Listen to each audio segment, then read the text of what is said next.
Click the stamp. Send it. Hello and welcome to the show. On the All Red Everything podcast today, I've got an old friend of mine, Mr. Shaun Maluga. Howdy.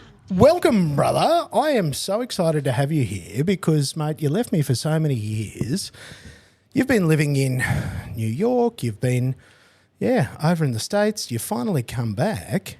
Just for you. I've managed to sucker you in here. And, mate, what delicious cocktail are we enjoying today? This is a Jungle Bird. Jungle Bird. Talk me through the Jungle Bird. The Jungle Bird is Sailor Jerry, Campari, lime juice, and simple syrup. So it can hit you hard. Fantastic. Well, good thing it's what day of the week is it? Tuesday. Good thing it's a Tuesday. Happy Tuesday to everybody that's listening. Yes, he turned up with it's a wine box, isn't it, that they load you up with at the grog shop? And he's like, I'm making cocktails. And not only that, he brought an entire bag of ice because he said, I wasn't sure what your ice situation would be. And I said, good suggestion. I found an ice tray in the freezer with no water in it. So, yes, mate, you really thought that through. I came in with some Bundy Bears because I've recently discovered... Probably a smarter choice. Much easier to distribute.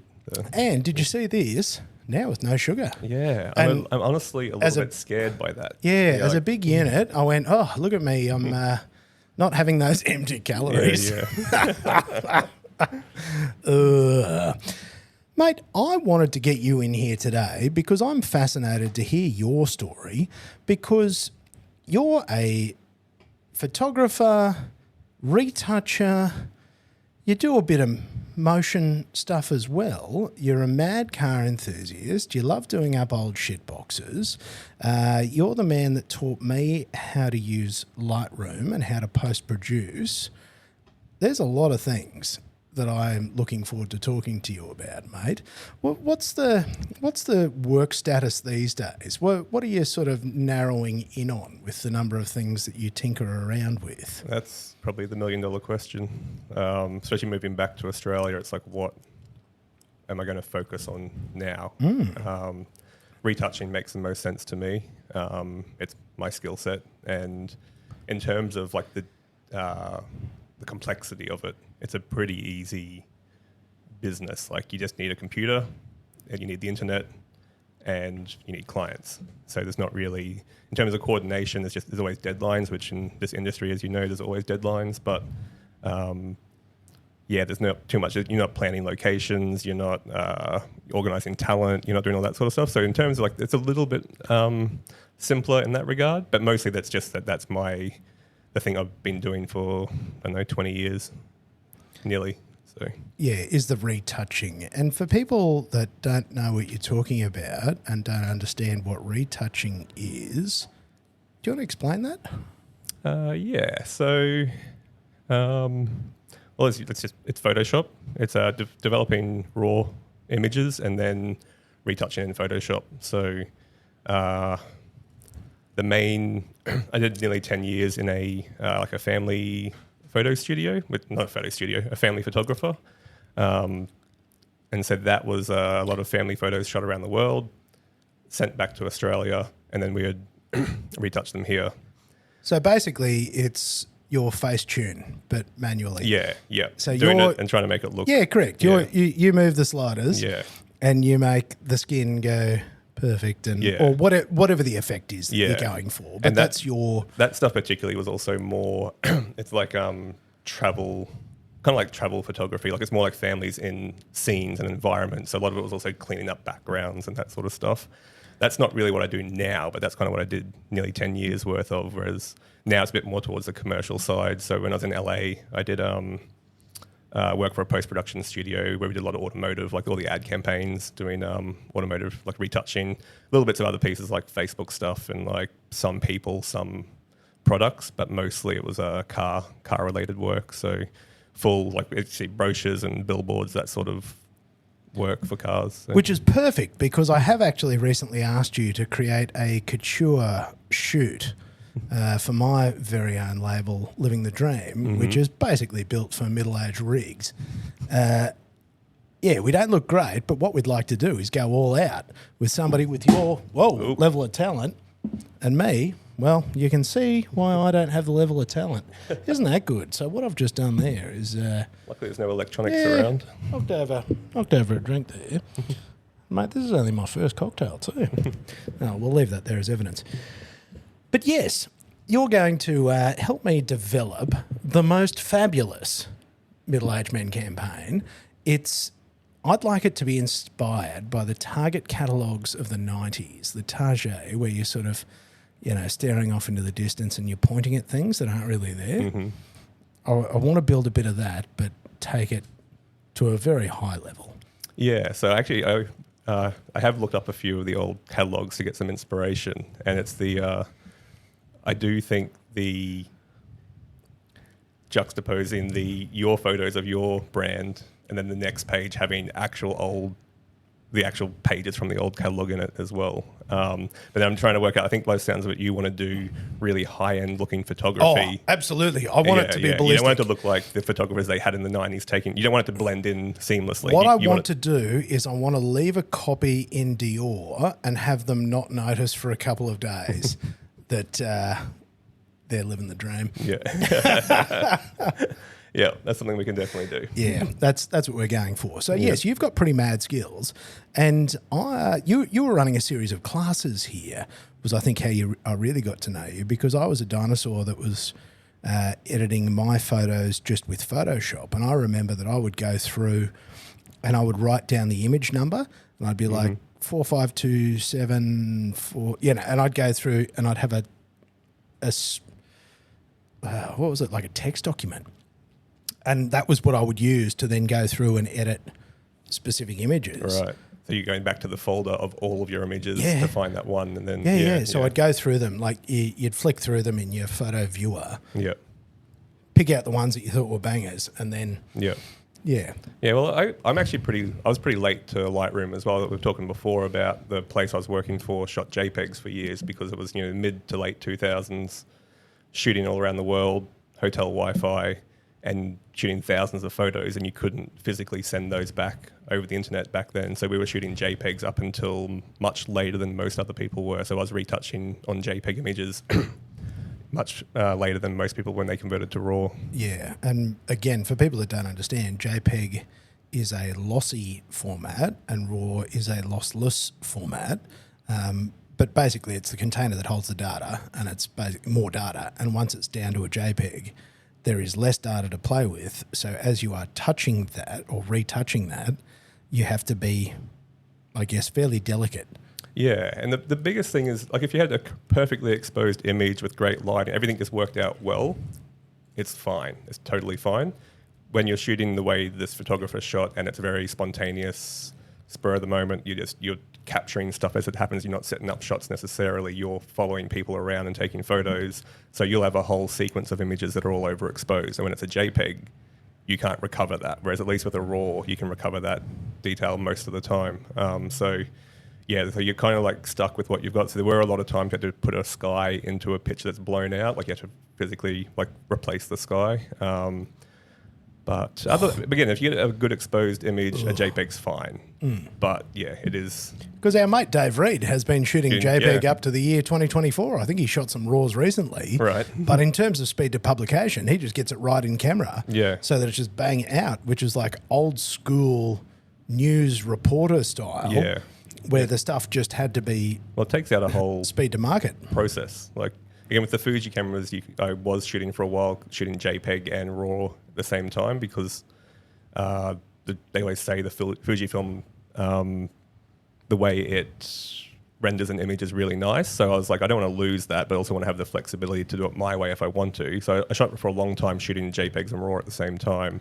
And again, just being able to have the JPEG not touch it necessarily in any editing program, but then just upload it or save it, or whatever you want to do with it, is a much faster process. So. Would you agree with that? Do you like the look of the Fuji?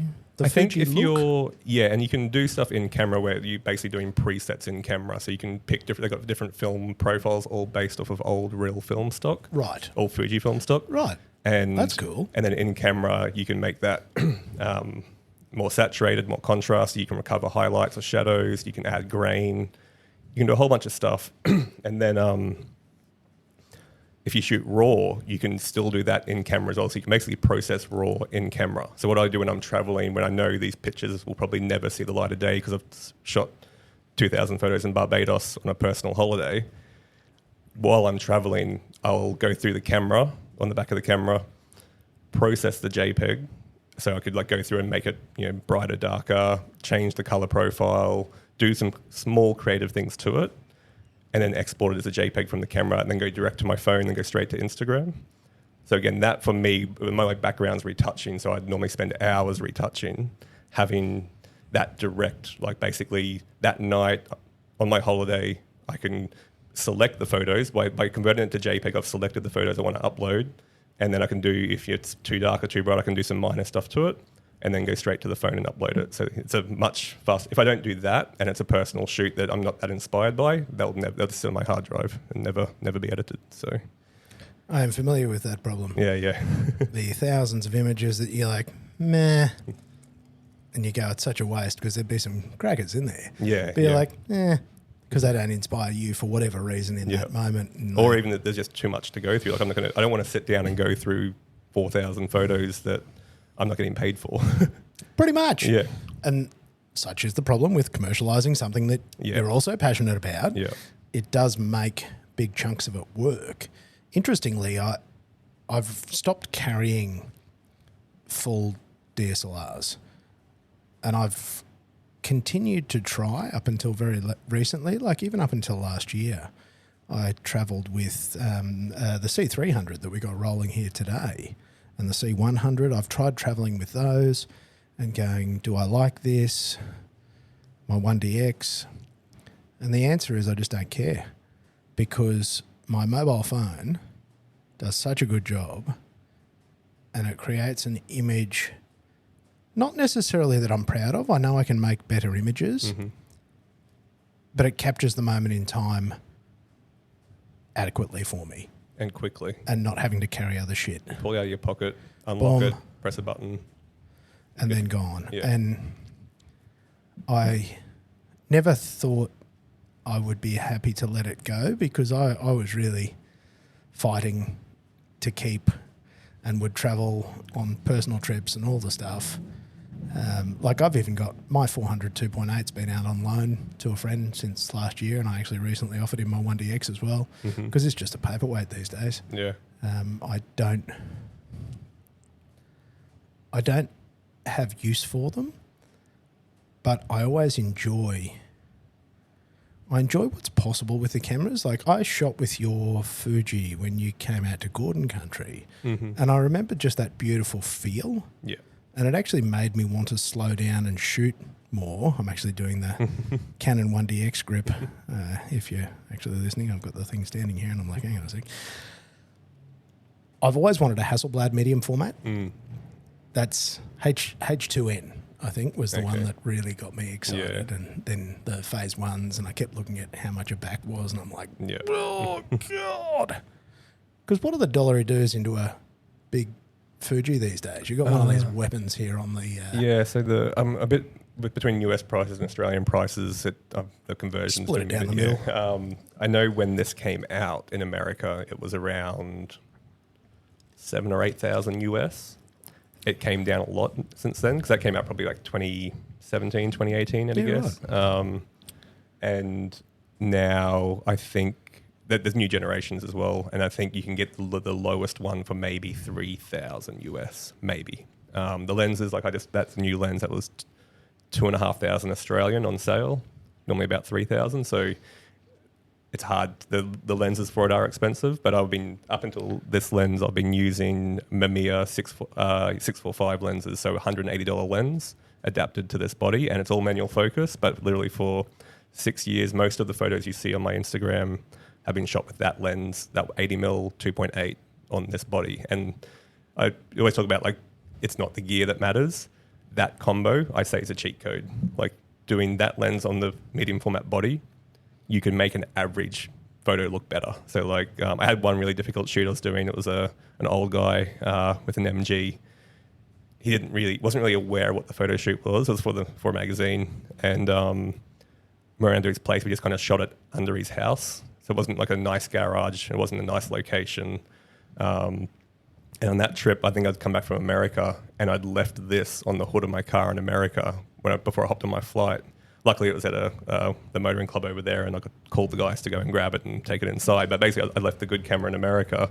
I just had the little X Pro 2, I think it was, with me, the little Fuji crop sensor camera with me. So I shot it with that, and it was fine. But I know if I shot it with this, it would just have that little bit of extra magic to it. And it's I call it the cheat code. It's a vintage lens, medium format body, and again, because I almost solely use that lens, even with a manual focus, I can do it so quickly. It's not that much of a hindrance. Like even today, shooting with this autofocus, because it's medium format's a little bit slower than your regular SLR, and like the time it takes it to hunt automatically is not much different to me doing it manually and then focus checking and taking a photo anyway. So, which is pretty wild. Yeah, but it's good to have that skill, to have that embedded. Being able to catch it and find it in case it's not working or in case something happens, and being able to do those things, because your capacity to make a beautiful image is the thing that I remember. And whenever I think of you, I just think in my mind, I see just the most beautiful still images that I've ever seen when I think of you. That's my... Yeah, you do work that just still blows me away to this day. And the more I learn, the more I appreciate your capacity to make beautiful art, like your eye for what you shoot. You just showed me a little video that you'd shot. And I was retelling the story. I caught up with Shaun when I was in New York, and we went into a basketball game in Brooklyn. And I remember, and it would have been in the 20 teens. Is that how you say that? Yeah, it would have been probably 2019 at best. Yeah, 2019-ish. Yeah. Yeah, we went to a basketball game, and then we obviously went to a bar, as you do. And I remember saying to him, I'm like... 2018. 2018. Yeah. Yeah, and I remember saying to him, when you move away from stills and you start colour grading, like, mate, you are just going to kill it. And he showed me some footage, and I'm just there going, yep, that's it. Because your capacity to see an image and to be able to frame it, the colours, the light, like you can just see it in your mind's eye, and then you know how to make it a reality. And to watch the moving images that you're making, you can just see the start of a really beautiful journey that you're on at the moment. And I know that those journeys are painful, but there's something there that is glorious. Talking about what I'm doing next, I have actively been trying to get more into video, a lot based on you and discussions we've had. But that's something I've been trying to lean towards, and it was always that thing of, again, even specifically color grading video. Even like I don't necessarily want to be a videographer out there shooting stuff, cinematographer shooting stuff, even just doing the color grades for videos. But that's, again, a slightly niche thing where, like, especially when you're starting that industry, you're often doing it all. You're making your own films, you're editing them, you're shooting them, editing, like to get to the point of colorizing someone else's film. That's, larger budgets, bigger productions. You need to be more established to get those jobs. So, like, for me, it was always, I have nothing to color grade really. And then that partly combined with the way things are going, everyone's into video, and then you'd be on shoots and clients like, can you shoot video? And you're like, well, not right now. You got me out here doing photos, and I can't shoot video for you right now. If you gave me some notice, I could prepare and do something. But partly it was like gearing up for that and just knowing that things are trending more towards video anyway. But I do actually like the idea of color grading film and commercials and all that sort of stuff too. So well, that's what I was saying to you back in the year 2018. I was like, download DaVinci Resolve and just start coloring in, mate. Yeah. Watch some YouTube videos, because once that clicks for you with your retouching mind and your eye, like, that's going to be off its head. And I just can't wait for that moment where those skill sets intersect, because you're just going to make people's heads spin with what you can do, mate. So that's sort of, yeah. Anyway, we've that's enough of tooting your horn, champ. Let's chip you back down a bit here. No, settle down. Obviously, being as good as you are now and picking up that big hype train, nobody starts off that good. take me back in time. Young Shaun, where did he grow up? Gladstone, Central Queensland. Actually in Gladstone or like in the Gladstone. hood outside of? In Gladstone. Yeah. So my parents both grew up there. My mum was from a small town outside of Gladstone. My dad grew up pretty much in Gladstone his whole life. So yeah, born and bred, they'll never leave. And yeah, I grew up there until I was 17, finished high school and came to Brisbane for uni. So. And talk to me about Gladstone. What was it like growing up there, mate? It's a funny place. I like Gladstone and I like to give Gladstone shit. Like it's it's an industrial town. It's they've got like an alumina refinery, a power station. I was going to say, what's it known for? Like, industry. Gladstone. What happens? Because there's a yacht race. Yep. I'm trying to think of what else comes out of Gladstone. Well, I always say to people the two times in school that Gladstone was ever mentioned anything. One was in a textbook about, I think it had like the largest coal port in the Southern Hemisphere, something like that. And the second thing was the highest teen pregnancy rates in Australia. So wow. But what a record. Most places go for like tidy town. But, I think we won that once. But nice. So it's mostly in. Do they have that next to the Rotary sign on the way into town? They Highest did. teen pregnancy rate. Something to be proud of. Yikes. Yeah, so it was. It's not a country town. It's not a big town. So you got small town mindset. Not a lot to do.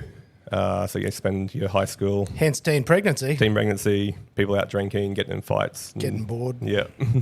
But it's also like coming back this time, we drove back from Melbourne. We had to pick up the dog from quarantine in Melbourne. Drove the inland road from Melbourne up to Gladstone and stopped in a lot of small towns along the way to stay. And when we got to Gladstone and like walking the dog around the creeks there, and it's like, oh, actually, Gladstone for a small town is very beautiful. Like it's actually quite a pretty town.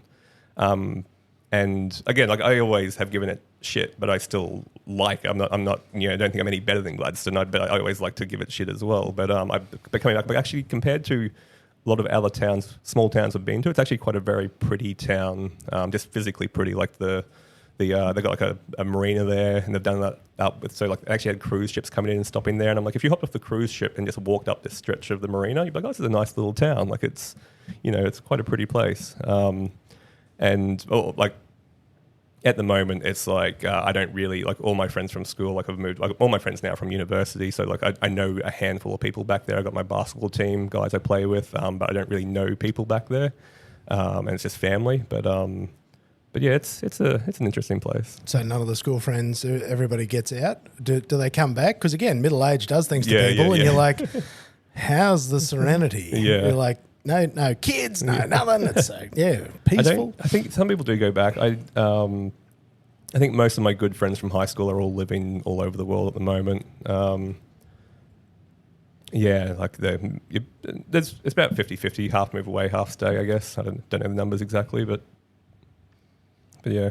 But yeah, it's an industry town, so there's money there, for electricians and all that sort of stuff. It's so there's cars getting around. There's like a lot of disposable income. So boats, motorbikes, cars, toys, yeah, mining money, yeah, FIFO bucks, yeah. So there'd be a fair bit of capitalising on FIFO bucks too. Yeah. Is there a bit of a higher rate of things if people have mining money? Do they just jack the prices up? It's not quite FIFO money. Like it's not that where like people are on high, good six figures. But it's, you could be like most average guys there working in the industry will be on low six figures. And so, yeah, it's not crazy money, but there's people there with money. And yeah, so I don't know, like my dad's always going on about how everything in Gladstone costs more money. Like if you're going to build a fence, he even thinks like Bunnings is charging. I don't think Bunnings is changing their prices. Maybe they do, but I don't think that, like whenever he says it, I go and check. I'm like, let's see if it's the same price in Brisbane. It's often the same price, but it's hard to shop. Shops never survive in Gladstone for some reason. Like they just don't have that. They don't stock everything. So you want a particular thing, you go online and buy it these days. So the shops can't stock everything, and then therefore they can't survive. And so no one shops locally, so then they can't survive. So it's a weird thing where there is money in town, but everyone still shops elsewhere. They go to I come down to Brisbane and buy stuff in Brisbane. Yeah, which is very hard to support local. Yeah, when local can't be feasible. Yeah. which is a real shit show. Yeah. And then you just need an Amazon warehouse. Yeah. Big distribution centre, big 3PL. Yeah. That does make it hard. What did mum and dad do growing up? What was... So my dad was a fireman. Like when I was really young, he worked as a fitter and turner. But then like, from when I was about 2 or 3, started as a fireman and did that for the rest of his life until he retired a couple of years ago. Mum, they had a milk run. So mum, when she was raising us, they would deliver milk in the mornings and the Mate, afternoons. with the bottles and the little the jiggly ones with the little with foil thing over the top? Yeah. Mate. I used to go on the milk runs with them. How good was the milk turning up at your door in the afternoon? Yeah. Oh, and I used to get paid to jump on, like literally right on the back of the milk truck, like hanging on to like, you know, like it's, I don't know what they were, like old, I think we had Nissan at some point, but like the ice box on the back. Yeah, a little an old Isuzu or something probably. Yeah, probably, yeah. And they had like a little, you know, the tray like this much sticking out the back, and I'd be hanging onto the back of the fridge, standing on that while they drive around delivering the milk, and used to get $5 for doing that. What year was that? That would have been... Context. Was that 90s? 90s, early 90s. Oh, mate, those were the days. I saw somebody in The Matrix, they sort of talk about, you know, the universe peaked in 99, and then there's people going, I think it might have. All of us old enough to realise. Yeah. Because, geez, you couldn't do that now, could you? No. And yeah, so there was that, and there was also the gap between the cab and the icebox in the middle of it. You'd slide in there as well, and just, you know, if you're going over like 20k an hour, you hop in that part. If you're doing less than 20, you'd be on the back, hanging on the back. Oh, it's so loose. And like that was just normal, wasn't it? Yeah. Like we did, like I didn't do it as often as I probably should have, but still, like for years I was doing that. Never had cops say, pull us over, like, hey, you can't do that. Or I remember just jumping and sitting in the back of a ute. Yeah, and like me did being that too, out near Esk and having to go. Yeah. Like, righto, jump in the back. Yeah, I've got a real strong memory in the back of my granddad's. He had they've always had Land Rovers, and they had the ute style, and been in the back of that and run over a snake and it flicking up in the back of the truck. Like real strong memories of that. So yeah, that'd scare the shit out of you. Yeah. You're like, what are you doing? Far out. Okay. Well, that mate, the milk run and the fire. Yeah, and then mum became a postie when I was, you know, late primary school, early high school. Even better. Yeah, so she had running little postie bikes. Yeah. Mum grew up, she was in like a smaller, more rural town, so she did like a lot of dirt biking and stuff. And how good's a postie bike too, just quietly? Doesn't still have one of those, do you? You probably don't own the postie bike. No, you don't own the postie bikes. That's supplied? No, and apparently most people who are not 50-year-old women like my mum would trash them. Like they're trying to jump them off of, like posties are trying to jump them off the driveways and stuff, and like they're not looking after them at all. So let's be honest, I'd do that. Yeah. I'm sure you would too. It'd be the first thing you'd do is try and send it. In school, talk to me. Were you a studious young man, loose cannon, didn't care? I was very studious and did well in primary school. I think got to high school, and my parents would say it's my rebellious phase. But you, rebellious. Mum always likes to tell the story. I had long hair. I had the undercut. I had the 90s undercut. So I had like long hair down my shoulders, undercut. Did you have a bum part as well? Did you have the whole bit? Or? I did it brushed over straight the whole lot. That was so gangster. Yeah. I wanted the undercut. I wanted the 90s undercut, and my mum was like, absolutely not. Like the badass kids had the undercut. Yeah, well, my dad was bald from when he was like about 20 something. So he was like, well, while you've got hair, do whatever you want with it. Make the most of it, chief, because I know what's coming. And I only shaved this last year. So did you? Yeah. Will you let it go? Yeah. Look, you carry it off and you've got a good beard. So as long as you've got a good beard, then you can shave the top. It's the Bruce Willis. Yeah. What are we talking about? Oh, mate, I threw you miles off track. Yeah. That's what I do here, mate. We were talking about you in your teenage years, the long hair. We had the 90s undercut. It was dyed green as well. Dyed green? Yeah, our primary school colours were green. That's we dyed them for the last day and used permanent dye. So, but of course. Yeah, I went to high school and... Geez, I've got to see these photos. This is amazing. Not many exist. Knowing you as I know now, like you are the most conservative, sensible man. Yeah, and I didn't do anything that bad. No, either. My grades went down a bit, and I was like messed around a little bit. But I wasn't out stealing cars or getting in fights or anything really. But yeah, my grades did suffer a little bit. I think that thing of I always did well, and then just got to the point where I probably got a bit bored and lost focus. Just went whatever. Yeah, and I did all right in the end. Like by grade 10, come back around and what caught your attention? Was it? I think I started a couple of things. Sport, cars, girls, cameras. I want to know what happened. What caught your attention? I played basketball kind of my whole life, which I probably got bored with as well. And in high school, it was just friends. Like I lived to just socialize and be with people, and like I had no interest in cars whatsoever. Like I could not tell you anything about them. Like all the mates were talking about this car and that car, and I couldn't tell you the difference between a Ford and a Holden. Like I had no idea. Isn't that funny? Yeah. When you cast your mind back to that bloke and you're like, yeah, who was that kid? Yeah. And like I feel, like as a result, I do feel as well, like I hear you talking on the podcast with guys and you'll ramble off some model numbers and I'm like, I've got no idea what brand that, like what manufacturer that is. I've got no idea. And like, so I feel like I'm a little bit behind the 8 ball with some of it. I've learned a lot, but like I still feel like I don't have that in-depth knowledge of. Mate, when I sit and do the show when I do Wheelhouse with Rory and Jazz, mate, I feel like a Neanderthal, discovering fire. Those blokes, the depth of their knowledge, and I think that's the funny thing is, the extremities change. I'd say you can hold your own. Yeah. But that's amazing. Yeah, okay, so you're basketball but not sure, school but not sure, but just in it for the vibes with your sweet undercut. Yep. Mate, I really struggle to visualise this, only having known you in your adult years. Oh, this is an extraordinary story. All right, rebellious Shaun. So what happened next? Come back around. I think I started to really enjoy school, like more for the social side of it, but also in terms of like we had a really good English teacher.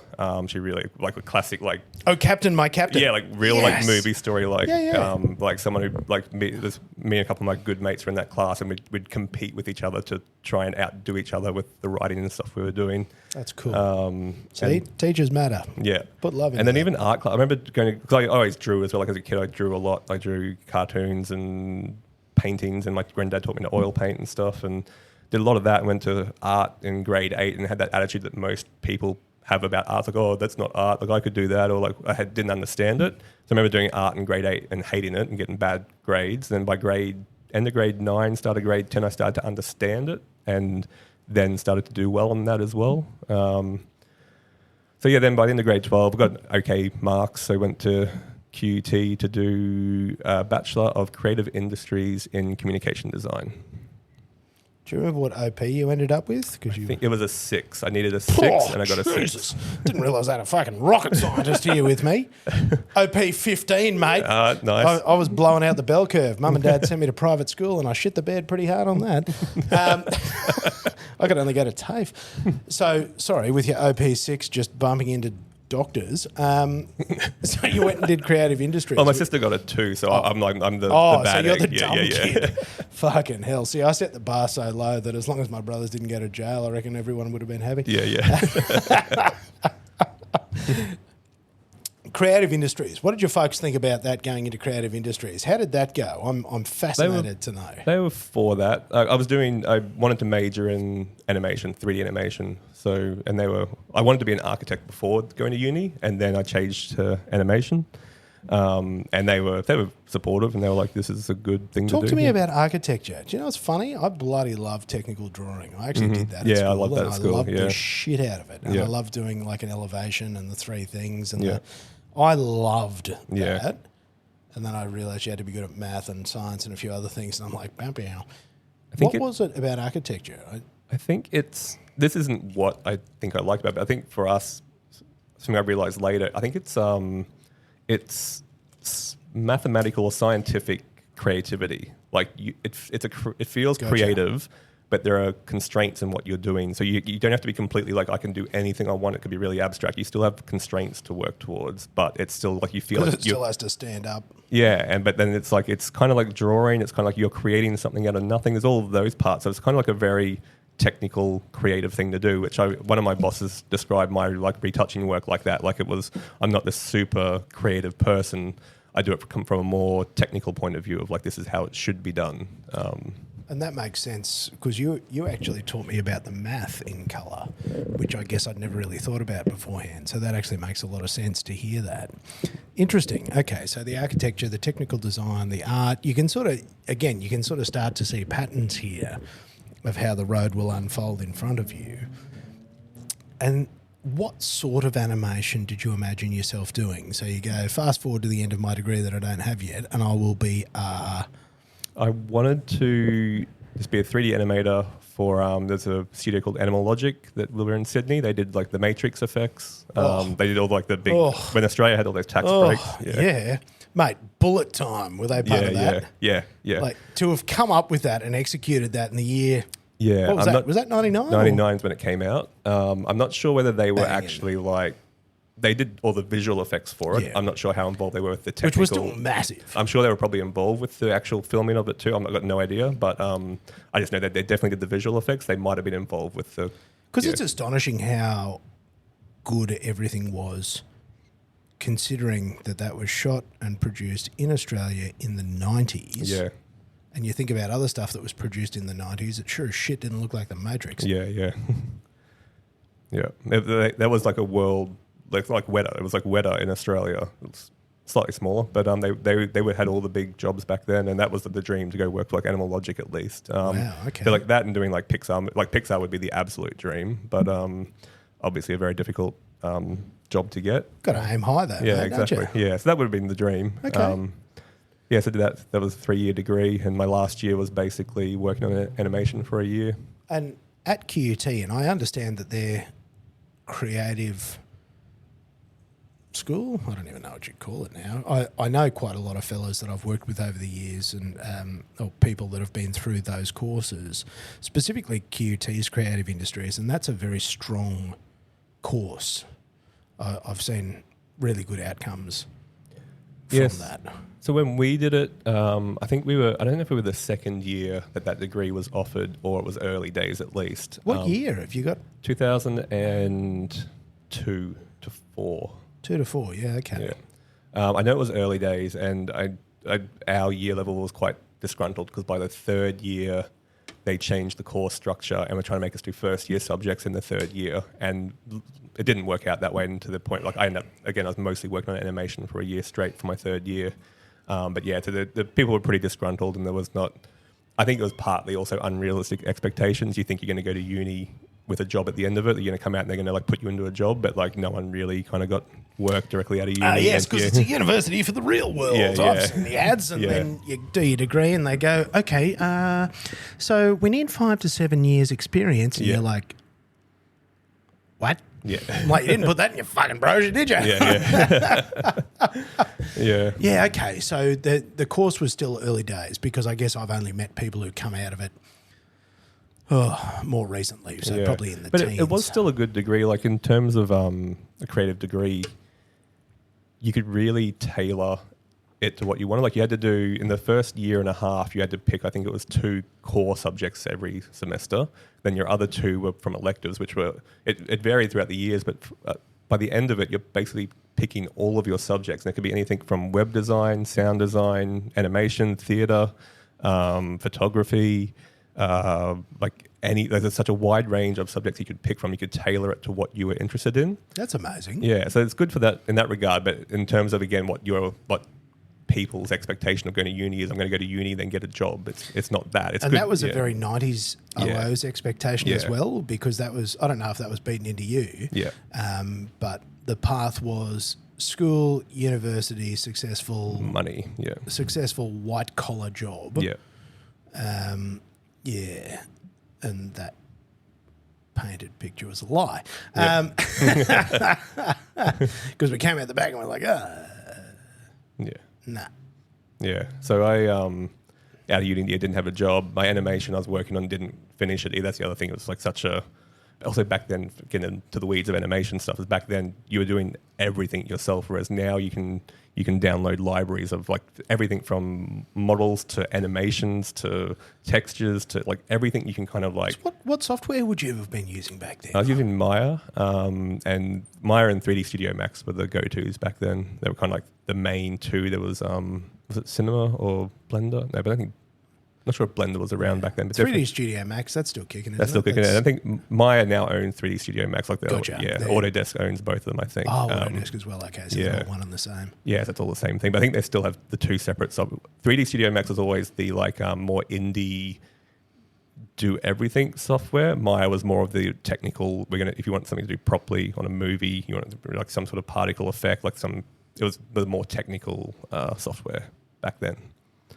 And I have to imagine, knowing what I know about such things, rendering on a early 2000s computer as well, that would have been a nightmare. Oh, yeah. Yeah, weeks. Because, I mean, the computers were potatoes to be trying to produce, again, basically speaking, 25 frames a second for movie, video, whatever. Yeah. Like, that would have been a shit show. I remember one of our assignments, we did a music video for a band, and just rendering that out, which was like a 3.5 minute video, and that was taking just shy of 2 days, I think. Or maybe it was like 8 hours, but I remember it was the due day the next day, and we were having to render it overnight, and then something would fail in the middle of it, and it was. It's hard to explain to people who have never, who didn't learn this stuff back when it was being developed. Yeah. Like how excruciatingly painful it was to produce things compared to how fast it is to pump something out now. Yeah. Well, even now, the issue for me with 3D animation was that you want to do it well. You want to do it like Pixar, but to do that, that's a massive team of people. You have an individual person or a team of people to model it in the first place, rig it, so actually put the skeleton in it, make it move, animate it, texture it, light it. All that stuff is all separate jobs, and you're doing all that by yourself. Whereas now, again, if you're like, I want to be an animator, you can download everything else that looks really good and then just animate something. That kind of existed a little bit back then, but not like it does now, where you can... My son wants it, and this kid's 8, and we're downloading Unreal Engine. And you just chuck stuff in. Yeah. And boom, it's just all there. Yeah. And but again, in the OOs, having to frame by frame. Yeah, and then the project, even though you're making a short animation, it gets really long-winded. You have issues pop up, and it's very easy to lose motivation during that. So, my thing at the end of it was not something I could take to a job to be like, hey, this is what I can do. There's no result I could be like. And I could have kept working on it after uni as well, but again, just you lose motivation, lose interest a bit. So then I got a job in a photo studio, wedding and portrait. So is this the retouching studio where you then... No, this was another... a different one. Different one. It was only short, I think it was less than a year. So it was retouching. And talk to me about it, because this is 2005? Yeah. Yeah. Explain to me the world in 2005. What were you working on? Was it Macs, PCs? What were you doing? What was the workload? PCs. And so this studio they had two sides of the business. They had wedding photography and studio portraits. And basically they had a separate photographer running the studio. They had the photographer's son and his girlfriend doing the wedding photography. So they kind of ran them as two separate businesses. So I'd do a mix of both. I'd retouch the portrait sessions. I'd retouch the wedding photos. But it was horrible, as in nightmare fuel stuff for me for in terms of the work. So the portrait photographer, they would give vouchers to Good Life gyms. So you're a Good Life gym member. It's your birthday. Here's a $250 voucher to go get your photos taken because you show your progress and stuff. So people would come in with a voucher to take photos, get their studio shots done, and then they'd come back in to look at them, and they'd try and sell them a photo package at that point. So that's how they were making their money. So they're doing all of this work without any money up front. So everything has to be done quickly because they don't want to waste money on it. And it was just it was this was a training ground. This was a good training ground for... Because you got pumped. Yeah, it was retouching quickly. So again, I remember sitting down with the portrait photographer, and he's like, okay, retouch this photo. So I'd get down and you're retouching skin, doing pores, you liquefying, making people thinner, all that stuff, completely getting rid of any sort of double chins, all that sort of stuff. And I think the first time the image took me 25 minutes or something. And then he's like, okay, delete, and he'd do it again. And I'd be like, okay, so it was 20 minutes. And he's like, delete, do it again. And did that until it was down to, realistically, it was probably a 5-minute image, but he was getting me to do it in a minute and a half. And it's horrible. The results are horrible. It's not good retouching. But it was, again, they do that, and then they come back in and whatever package they buy, then, you might do a bit more work to it at that point, make it look a little bit better if anything's particularly bad in it. But again, why would you do more work to it? You've already sold it, so you don't need to make it any better. That's brutal. Yeah. Like that would have been soul crushing as well, because you went from imagining you'd be part of Pixar to going, stop trying so hard, just punch it out. Yeah, but I think it was my first real job. I worked in a bottle shop before that. I worked at Mitre 10 before that, and the milk run. But it was my first real job. So you're wearing suit pants to work and like button up shirt. And from Gladstone, So button up fancy, shirt. mate. Yeah, Fuck. Whole shoes. yeah. So like you feel like you're important and stuff, and then realizing that was all like bullshit and like you're nobody and that's not important. And then I got made redundant from that job eventually. And then Do you remember what you got paid? Because this was probably back when you were probably getting paid 25 or 30 grand a year. yeah, it was not much. I remember because they also had that dodgy casual contract sort of thing. Like I was not an employee. I was giving them invoices, and I can't remember what the number was, but it was So minimum dodgy. wage. So Yeah. like I was and having to pay the tax on top of that and everything. Like it was not much. I think it might have been like 30-something thousand a year was the wage into the Good day. old fashioned peanuts. Yeah, it might have been 28. Somewhere between 28 and 32,000, I'd guess, is what it was. Yeah, Because that's about the money I was earning at the same time. Yeah, like yeah. I struggled to get more than 30 grand yeah, in the mid OOs yeah, as a full time like annual wage. yeah, yeah. Better. Yeah. Wow. So you did a few thousand of those, and then they made you redundant from a job that wasn't full time. Yeah. How did that go? Not good. And then I was also like, because you're not earning, again, my first job, the first money I'm earning, and it's not much to begin with. So you're barely covering rent and food. And then you're made redundant, and like you can't live for, like I haven't got money to live for weeks on. It's like whatever. So I ended up working in a car. I couldn't find another job, so I found out working in a car yard washing cars, like in a dealership washing cars. And that was when I really realized, like I've gone from this job of wearing my fancy suit pants and thinking I'm important, and go into a car yard where you've got the car dealers who think they're important doing that, working 60-hour weeks. And they're, again, the cliche is kind of fancy true. suit pants. Yeah, and most of them are like, there were a couple of really nice guys, but a lot of them are just kind of like, Yeah. Yeah. Trying to just get the deal. but that was also a really fun job because the guys I was working with are just rough as guts guys, and they would like go up to, this is open Indooroopilly, they go up to the Indro, to the Pig and Whistle and have like beers and play pool at lunch. And, Fantastic. Yeah. And get a little bit lit and then buzz through the afternoon. Yeah, so it was That's a great job. bit of fun. Yeah, that was it was only short lived. That's a good redundancy job. Yeah. I think it was only Give you hope in the world again. yeah. And then I got to drive like a couple of, like that's when around the 350Z came out, and like we'll get into my cars I'm sure at some point, but Wow. being the new Z car, I'm like, oh, I got to drive that to go fuel it up and stuff, and like a bunch of like that was around like the Tiburon I think was around the Oh, yeah, the Hyundai Tiburon. yeah, not that they were a great car, but there's all these No. like cars that were like I would never, like my family never had new cars growing up, so like being able to drive these modern cars was also a good experience as well. How funny the washing cars job. I mean, isn't Yeah. it? But isn't it funny though that you go from the job that you thought was important to just a manual labour, which we were told, that's not really the way to go. Yeah. And then you go there and you're like, it's not all bad. Yeah. The pay was bad, but the pay work was terrible. Yeah, but yeah, the guys were good, and it was a bit of fun. But I'm glad it lasted weeks. I think maybe 6 weeks Yeah. might have been Long enough to figure something else out. Yeah. So then the job at the other studio that I worked for 10 years came up, and that was where I learnt a lot because that studio, they had photography budget when most photographers were losing budget. So most people were pumping stuff out and didn't have the means to experiment or to do things better or to whereas this place, it was like we had...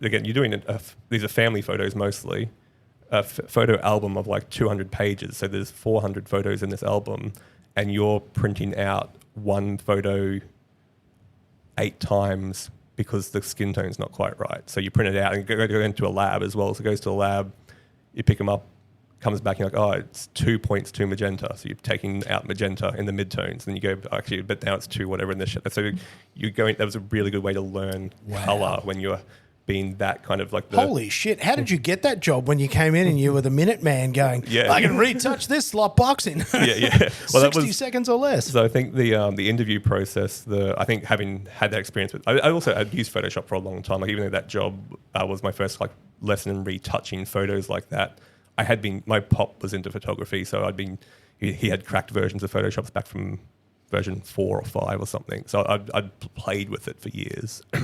Not necessarily retouching photos, but I remember like getting old Blizzard, the game artwork, like the 3D art, and like not knowing how 3D art was made, and I'd be like retouching out the signatures and like the logos in the corner and stuff, going down into pixel basis and copying pixels from one to the next to like remove logos and stuff like that. But yeah, this job, I think there's a really weird interview process where I think one of the boss's family members was in employment in some way, so it was a really intense interview process for a job that wasn't that intense. So it was like one of those questions, like when you walk, do you take large, slow steps or small, hurried steps? And like all that, like weird, like, and then I'm like, I take large steps because I'm tall. Like it's not a sign of my personality. Like, do you think I rush things, or do you think I'm like? It's just a really intense questionnaire. They've done those fucking 360-degree pie chart. Yeah, reviews, yeah. And they're trying to integrate it into their small business. Yeah. And then the other part of that was then retouching photos in front of the photographer. So he'd stand next to you, or he'd get you to do stuff and see how you'd work. And literally, I think, because it is the thing, especially back then, like now more people can do the base level. I wouldn't say that more people can do the good stuff, but back then, most people hadn't touched Photoshop. So he was just impressed that I was using 2 hands to retouch. Like I was using one hand on the keyboard, one hand on the mouse. Like he said, most people in the interview were just like, they get their mouse and they're like, going over and they're picking what tool they want and they're going back to the photo and they're like... Wow, whereas you knew the shortcuts. Yeah, You were able to play it like it was a bloody grand piano. Yeah. Wow. Yeah. And again, like, so like I learned a lot in that job like that, even from the his point of view on what he... Because this is one of those photographers, they still exist, but one of those photographers where he hasn't had to retouch in probably now 30 years. He hasn't had to do anything to he takes a photo, he hands it off to someone else. So your job is to learn what he wants from that photo. So, and what was that like? Like, throw your mind back in time to like the first 6 months, 12 months in that job, because that would have been like an intense learning curve. Yeah, I was trying to remember what that was like. Because you do start off doing like, I remember my very first job was someone else had already retouched an album, and I was going through like the people in the album. I was going through and removing bins from the background, that sort of stuff, like distracting things in the background.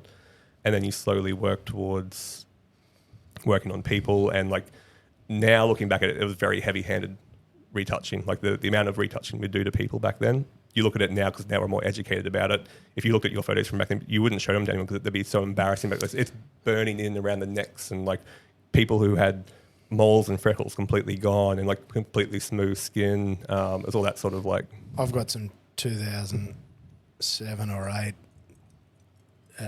what do they call them? Like your engagement shoot photos. Yeah. And I look at those and it looks like they were Photoshopped with a fucking paint roller. Yeah. Like it's terrible. And the fella was lovely and took great photos. But again, with the context of today, I look at them and I'm like, ugh. Yeah. So I might know what you're talking about. Yeah. So I think back then their clientele, it was a luxury. Like most people couldn't get. Again, it was better quality retouching than your average studio, but it was still very heavy-handed. But so people were paying for this like luxury service that you don't get at most photographers.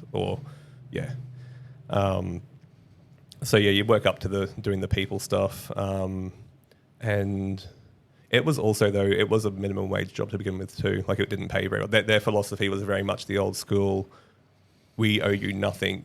We'll pay you nothing. You prove yourself to us, and then we'll reward you after that sort of thing. So, remember the good old days where it was like hard to employ people? Like, you could pay people peanuts and treat them like shit.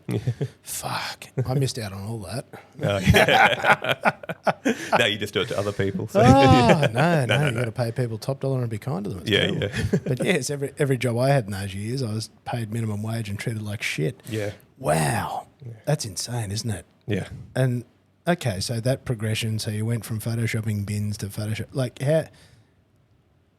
Because you were there for 10 years. I mean, that's a big stint. Yeah, and it got better towards the end. I became the studio manager at some point, and it was a good job in that, again, they had budget. They had it was good since the movie Crazy Rich Asians came out. I can now explain, because before that I couldn't explain to people what these people were, but all of the clients were like the families in that movie, that is real, and those are the people who are paying for these photos. So there's like people paying 6 figures yearly for family photos. Like that's the higher end. Most clients were 5 figures, either multiple times a year or once a year for family photos. They're good clients. Be paying anywhere from 120, 180 for family photos yearly. So there was money. There's a good. When you get to a certain point, the pay was okay, and the work was good. There was budget. You got to do some interesting. We made a lot of really custom, unique artwork and stuff as well. So it was a good job. And we did get to travel a bit. Like I went over with them, Singapore and Hong Kong, Malaysia, shot weddings and did family shoots over there. And so it was an interesting job. It is an alternate universe, isn't it? Yeah. Yeah. And seeing like going to these, this family's house. It's like the granddad started a construction company in the 20s or 30s or 40s, whenever it was. And I think it was his like wedding anniversary. I went to their party and they got this massive mansion up on a hill, and they got like literally like a stage in the middle of their house, and they got opera singers there, and they got like shark fin soup and stuff. And the way that our photographer presented himself, he wasn't an employee, he was an artist. So he was at the tables. Again, look, that's pretty common now with weddings and stuff, but like he at least wasn't treated like the help. He was treated like an artist that we want to be around and that sort of thing. So I got to be at the tables. Very smart. Yeah. I mean, on their behalf, that's brilliant. Yeah. That is brilliant positioning to create that. Because again, none of this is real. It's just whatever you tell people and you stick to the story. Yeah. I am an artiste. Yeah. He obviously probably grew up watching Andy Warhol and people and was like, well, I'm going to do that. Yeah. That's incredible. Yeah. What a thing to be exposed to as well. Yeah. Yeah. To the extremities of... Yeah. Yeah, again, like from Gladstone, like kid from Gladstone. People in Brisbane are like crazy to people from Gladstone. Like, oh, the money that people have in Brisbane, like, oh my God, that's crazy. Like, who can afford to do that or whatever? And then going from that to then seeing what some real wealth is actually like, you're like, oh, okay. This. Yeah, global wealth is very different Yeah. to big city Brisbane wealth. Even, the big swingers in Sydney think they're kings, and you're like, on a global scale, chief. Yeah. Yeah, there's flex and then there's flex and then there's, Wow. So how did that come to a close? So my girlfriend at the time, she was a lawyer and she'd been working for a couple of years at this point, and a job came up in New York. And then I remember my parents were around visiting. We were out the back veranda and we were like, do we get married and go do it? And yeah, why not? So like we basically, within the space of 3 months, decided to move to New York, not knowing anything about pay, like anything. We're like, I guess if it's this much money, we'd be able to afford to live, blah, blah, blah. So we got married, moved to New York, and then we're there for a bit over 7 years in the end. Wow. So we've got to back up here. Yeah. Because I'm trying to figure out where our stories intersect. Mm-hmm. Because I'm pretty sure I met you through our friend James Payne at Oz Garage. I'm pretty confident that was how I met you. Yeah, I was trying to think about this as well. I think definitely from the classes. I think maybe before that, you put up a photo of from Phillip Island, I think, in that Southeast Queensland automotive group. And it was a really cool photo, but bluebird, like blue sky day, nothing, no clouds in the sky, shot during the day. And I'm like, oh, that's a cool photo. Like I could... Was that the back of a 911 going over? I think so, yeah. I've got that printed out on the other side of the office. Oh, yeah, yeah. And I remember you posted in the group and I'm like, oh, this is cool. Like I hadn't shot any motorsport at that point. I'm like, I could Photoshop some, like I could do some crazy stuff to this. And I asked you, I think, I'm like, can I like play with this photo? And like, yeah, you were like, yeah, sure, go for it. So then I Photoshopped some ridiculous sun in the background and like a sunset photo and made it whatever, like went over the top with it. So definitely interacted then. And then from there, you probably came and did a lesson, or we came to a meetup at James's Oz Garage. I mean, he might have had he was doing photography meetups then as well. Like we were doing them at his venue. Yeah, so you might have because he'd get a car or something and then do a photography meetup. Yeah. And we'd go and like photograph a car or something. Yeah, It was just like a photographer get together. Yeah. I'd forgotten about that. Yeah, they were good days. They were good days. Wow. Because that was his first place that went underwater. Yeah, yeah. Fuck, he's had a bad run with the joints that he's hired. You wouldn't take his property pics, would you? Yeah. But okay, so he would have coordinated that because I certainly remember doing a class. I remember doing classes there with you. Yeah. And then I remember doing them at his place at Maruka. Yeah, okay. So that would have been somewhere around, I'm thinking like 2012. I'm trying to remember. Be about right, yeah. Because the photo of the Porsche, I was at Phillip Island doing the Radical with Liam Talbot, was, if I put the math together, so it would have been about then. Yeah, if I try and recall correctly. Yeah, it'd be somewhere between 2012, 2013 ish. Yeah. Yeah, I'd say somewhere between 11. I'd say, 12's probably right, I think. Yeah. It's probably very close. I could figure it out. But, okay, well, that makes sense. Yeah, because I was trying to figure out where it all came together. But, again, I remember seeing your work. Okay, so because did you have your Z at that time as well? Yeah, yeah. Because when did that happen? When did you get your Z? Because, again, for people listening that don't know what we're talking about, tell them about your Z. So when I was at that first photo studio, my first real job, I got a 1973 Datsun 240Z. So like my first car technically was a 260Z. I basically drove family cars and my sister's cars in high school. And then when my sister needed her car back and I needed to buy something, I'm like, well, what am I going to buy? And this was kind of when I started getting into cars. I started to look around at what I could purchase. And my dad wanted me to get a HK Monaro or an RT Charger. And that was back when they were actually affordable. They were expensive, but affordable. And I was like, oh, they're kind of cool, but I wasn't amazed by them. And we looked at a bunch, looking at the, what was the old? Trading Post. Trading Post? Yeah, the Trading Post, yeah. Looking in that and like finding a few. I'm like, oh, that's kind of not badly priced and blah, blah, blah. Went and looked at one that was advertised at RT Charger. The guy in Gladstone had it locally, $18,000 he had it advertised for. My dad knew him. He's like, oh, you could have it for $14,000. I had no money. I couldn't afford to buy it anyway. And my dad took it for a test drive and nearly bought it for himself. And then he was like, nah, I can't really do this. And then that exact car, I think it was 12 months later, that's right when they boomed, and it went from an $18,000 car to it was listed for $100 or $80 or $90 or $100,000 within a year. Went up or a year and a half, went up that quickly. So anyway, I was looking around for old cars, and then I remember in the car park at Toowong Shopping Centre, I saw must have been a 260Z 2+2, because I'm like, oh, that's kind of cool, but like, I'm like, oh, that's kind of interesting. And then my dad took me to see there was a 240 in someone's yard in Gladstone that has been parked there for years, so the two-seater. And if you don't know the difference, the two-seaters have a nice slanted roof that comes down and then gets cut off. The 2+2s, the four-seaters, are 12 inches longer, so the roof comes back and then kicks down at the back. So the design, they're not as good, which is why they're not as desirable. And for some reason, they decided in the 70s that Australia will market the 260Z to mums, housewives, so they want the extra space and the kids in the back. So Australia got like, I don't know what the numbers are, but like 80% of the 260Zs with the 2+2 model, whereas America got the opposite of that. They got mostly two-seaters, some 2+2s. But anyway, so then I had the 260Z 2+2 was my first. I found it for $1,500, like full car that was driving, and not registered but driving, and a full parts car that was rusty but had some stuff in it. Mate. Yeah. Parts car, and that's amazing. Yeah, $1,500. And then I got home, I drove it down. I drove it once, I think. I drove it down to see my mum at work or something. It was painted rattle can black, had a Batman sticker on it, so it's the Batmobile. But yeah, so it needed work. And then my plan was, this is university days, so I'd come back Christmas break, work on it. And like the plan was 3 months, do like a cheap paint job, make it nice enough, and then drive it around. Then I went to the Z-Car Nationals in Brisbane that year, and there were some nice ones there. I'm like, oh, this is what you can do to them. They actually can look really nice.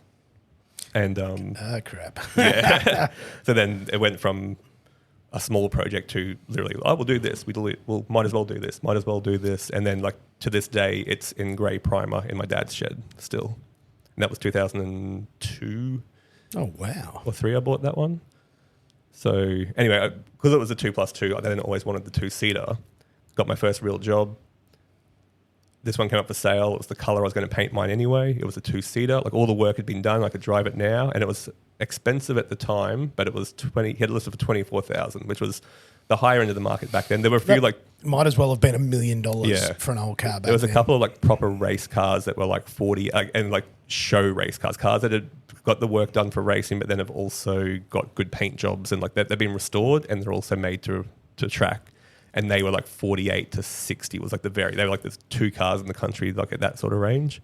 And this one was 24,000 and it was what I wanted and I could drive it now. So I bought that and we'll never sell it. One of those cars it's like literally my dream car. It's that thing of like, if you gave me $1 million, I would, or gave me a, some expensive car, I'd just sell it and buy more Datsuns. Like it's I think design wise and that era, the 70s era of like that old school to new school, like it's got independent suspension, it's got disc brakes on the front, like it's got all those things, you can upgrade it, and it's just like, for me, it's the dream car. And the 70s two-seater as well was always an interesting thing, and I don't know those cars as well, but the style was the seating fairly far back, long nose, like it was really that low slung. Yeah.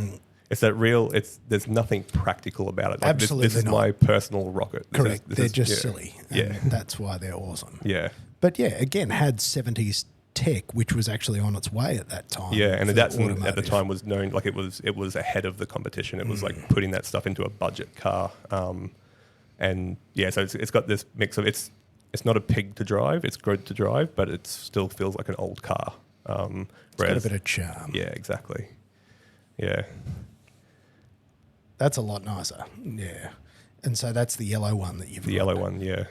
So you haven't sprayed that or anything? No, and that's a shame about that. So my thing with cars has always been, I'm actually more about the design than the mechanical part of it. Like that's what I respond to, is the aesthetic. The aesthetic of it more than, I still obviously like a proper L series engine that's been tuned properly, and it sounds great. But for me, it was always like, I can make being a creative person, I feel like I can make it look good. I wasn't naturally mechanically minded or anything. So for me, it was weird that I bought this car that I've done mechanical stuff to it, and the paint was always really good on it. And then around the time I met you, I was taking it to a car detail to get detailed before car shows. At that point, I was busy enough and had enough money. I'm like, I don't want to spend my whole weekend polishing this car for a car show, taking it to a place to get detailed. And I don't know whether this is true or not, but I've been told that at that time there was a product that some details were using that would strip the clear coat. And so now, because it's got a whole bunch of bubbles, so that paint job was done in 2000. Around 2000, and it has been like perfect for years. Around 2011, 2012, it started to bubble, and not rust bubble. It's got like a bunch of little bubbles coming up from below the paint all the way through it. So I'm not sure exactly what's happened, but I was told at some point that it could have been a detailer using some product that, I don't know, strips the clear coat or something. So now the paint job, again, most Datsuns, you stand 10 feet back. They look, because again, the design's so good, they look good from a distance. You get close and you'll see it's got bubbles, and it's not perfect anymore. But 70s steel is the other problem we've noticed. 70s steel, 80s steel. Yeah. It's not great. Yeah. Yeah. So it had a couple of little bits of rust come up here and there, but it had all of its body work done in 2000. So it was, for its, like back when I was looking at Datsuns, even then in the early 2000s, there were rust buckets then, and this one had new door skins put on and like had all the body work done pretty well. A home job with a guy who had a friend who was a body worker, so like, not a full shop job, but it was done really well for a home job sort of thing. Very respectable. Yeah. And the paint job was just laid down beautifully. Like it was so glossy, and it had, like when I got it, it had 2 chips, and it had one chip in the headlight bucket and one down the side, and that was it. Like it was perfect. But yeah, so then I did stuff to it. Like I put an S14 gearbox in it. I put disc brakes on the back. Just started doing little bits and pieces. I've got like Toyota Hilux calipers on the front. That's like a common upgrade because they just bolt on. The benefits and negotiable, like there's like they're heavier and apparently they heat up and whatever, but it's an upgrade technically. So it's just funny, like the stuff I used to do back around, when I had no money compared to what I do now, it's so different. Like the things now, like been away for 7 years, coming back, and like I went to drive and I'm like, I forgot that the fuel gauge doesn't work. I'm like, why didn't I just ever fix the fuel gauge? Like I just drove it around accepting that like, I just have to know that after so many miles I have to put some fuel in it. Where it's like, I could have just spent a weekend, got a sender and put it in the back and fixed it. So like all those things that like, I think also because I've grown and learnt how to do more stuff myself, and now it's less daunting. But there's just so many things small things I could have fixed back then, but either time poor or money poor or knowledge poor, whatever that was, I just didn't fix these little things. So that happens though. You learn to deal with it. Yeah, you do. Yeah. And again, like if you're working full time and then you spend your whole weekend like I didn't want to spend the whole weekend working on cars all the time. Which maybe that's changed now, but Yeah, you can find more time for it now because it's still very pleasant. Again, as long as we don't ruin it by making it our real job and you keep it as something that's just fun, I think that's the secret. Yeah. As long as we don't destroy it like we did our creative industries. Yeah. Okay, so you got that car. Why did you start running? Because I'm trying to put it all together. So you were running retouching classes. Like, how did that all happen? How did you meet James? I think most of it was from that Southeast Queensland group on Facebook. Around that time, it was right when photography was starting to get accessible for people. And I'd worked in a job where I could retouch stuff. I'd see people getting into photography, taking photos, and then part of it was me seeing badly edited photos. Part of me was like, I had this knowledge of Photoshop that I could see that most people didn't have, and it wasn't like you could just go on YouTube and watch how to do it, or if you did do that, I think you could do that at the time, but it was also a lot of wrong information on YouTube. It was that thing of if you didn't know what you were looking for, you watch some guy, most YouTube tutorials even today are still like, oh, here's how you can do this trick to make, to remove this object, and then it looks good on the YouTube video, it looks good on Instagram, but if you actually zoom into it, it's terrible, like it's really badly done. So I think part of me was like, I have this knowledge that I can share. Part of me was also like, I can make a little bit of money out of it too. It's just, the part of just wanting to like, again, you see people who are not bad photographers, good photographers, and then you'd be like, if you knew how to retouch that would be a world-class photo, but you just you've got the photography down now, you haven't got that retouching down. You either can't afford or don't know you need to pay someone, or you don't know how to do it yourself. So, and this is the funny thing, discussing this in the year 2024 when everything has an AI app, slider, Canva, Facetune, like you just push buttons and wiggle it around and go, yeah, it'll do. Yeah. I remember spending 2 years having graphic designers teach me Photoshop. Like I'd just sit there and watch them and go, how do you do that? Yeah. And then they'd show me piece by piece. And it took me, 2 or 3 years to get capable at Photoshop in the OOs. Yeah. Let alone to be good at it. Yeah. Because I also remember particularly, again, doing that job for 10 years. I can't remember how far in this was, but there was a family playing around a pool. So a bunch of kids jumping in the pool. Pool furniture, it's an above ground pool, had the wooden deck with slats. Pool furniture, toys, splashes of water all over the deck, so it was just one multicolored deck. And I had to clean that up and make it look perfect, like an architectural photo. Like I had to have, no splashes, none of the rubbish. And it was all decking in perspective. And I spent 2 days on that one image, removing everything from it.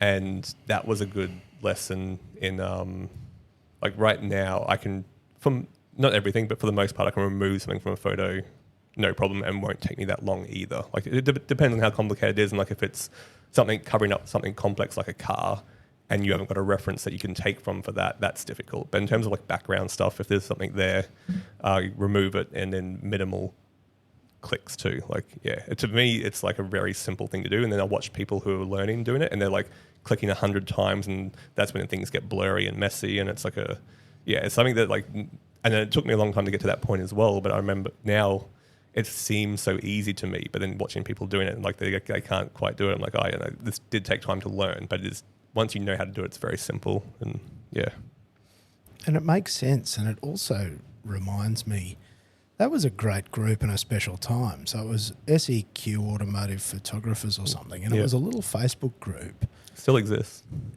Don't think it's very active. No, it's not active at all, no. But it was a time, because it was also a time where photographers weren't friends with each other. That's what I recall the most.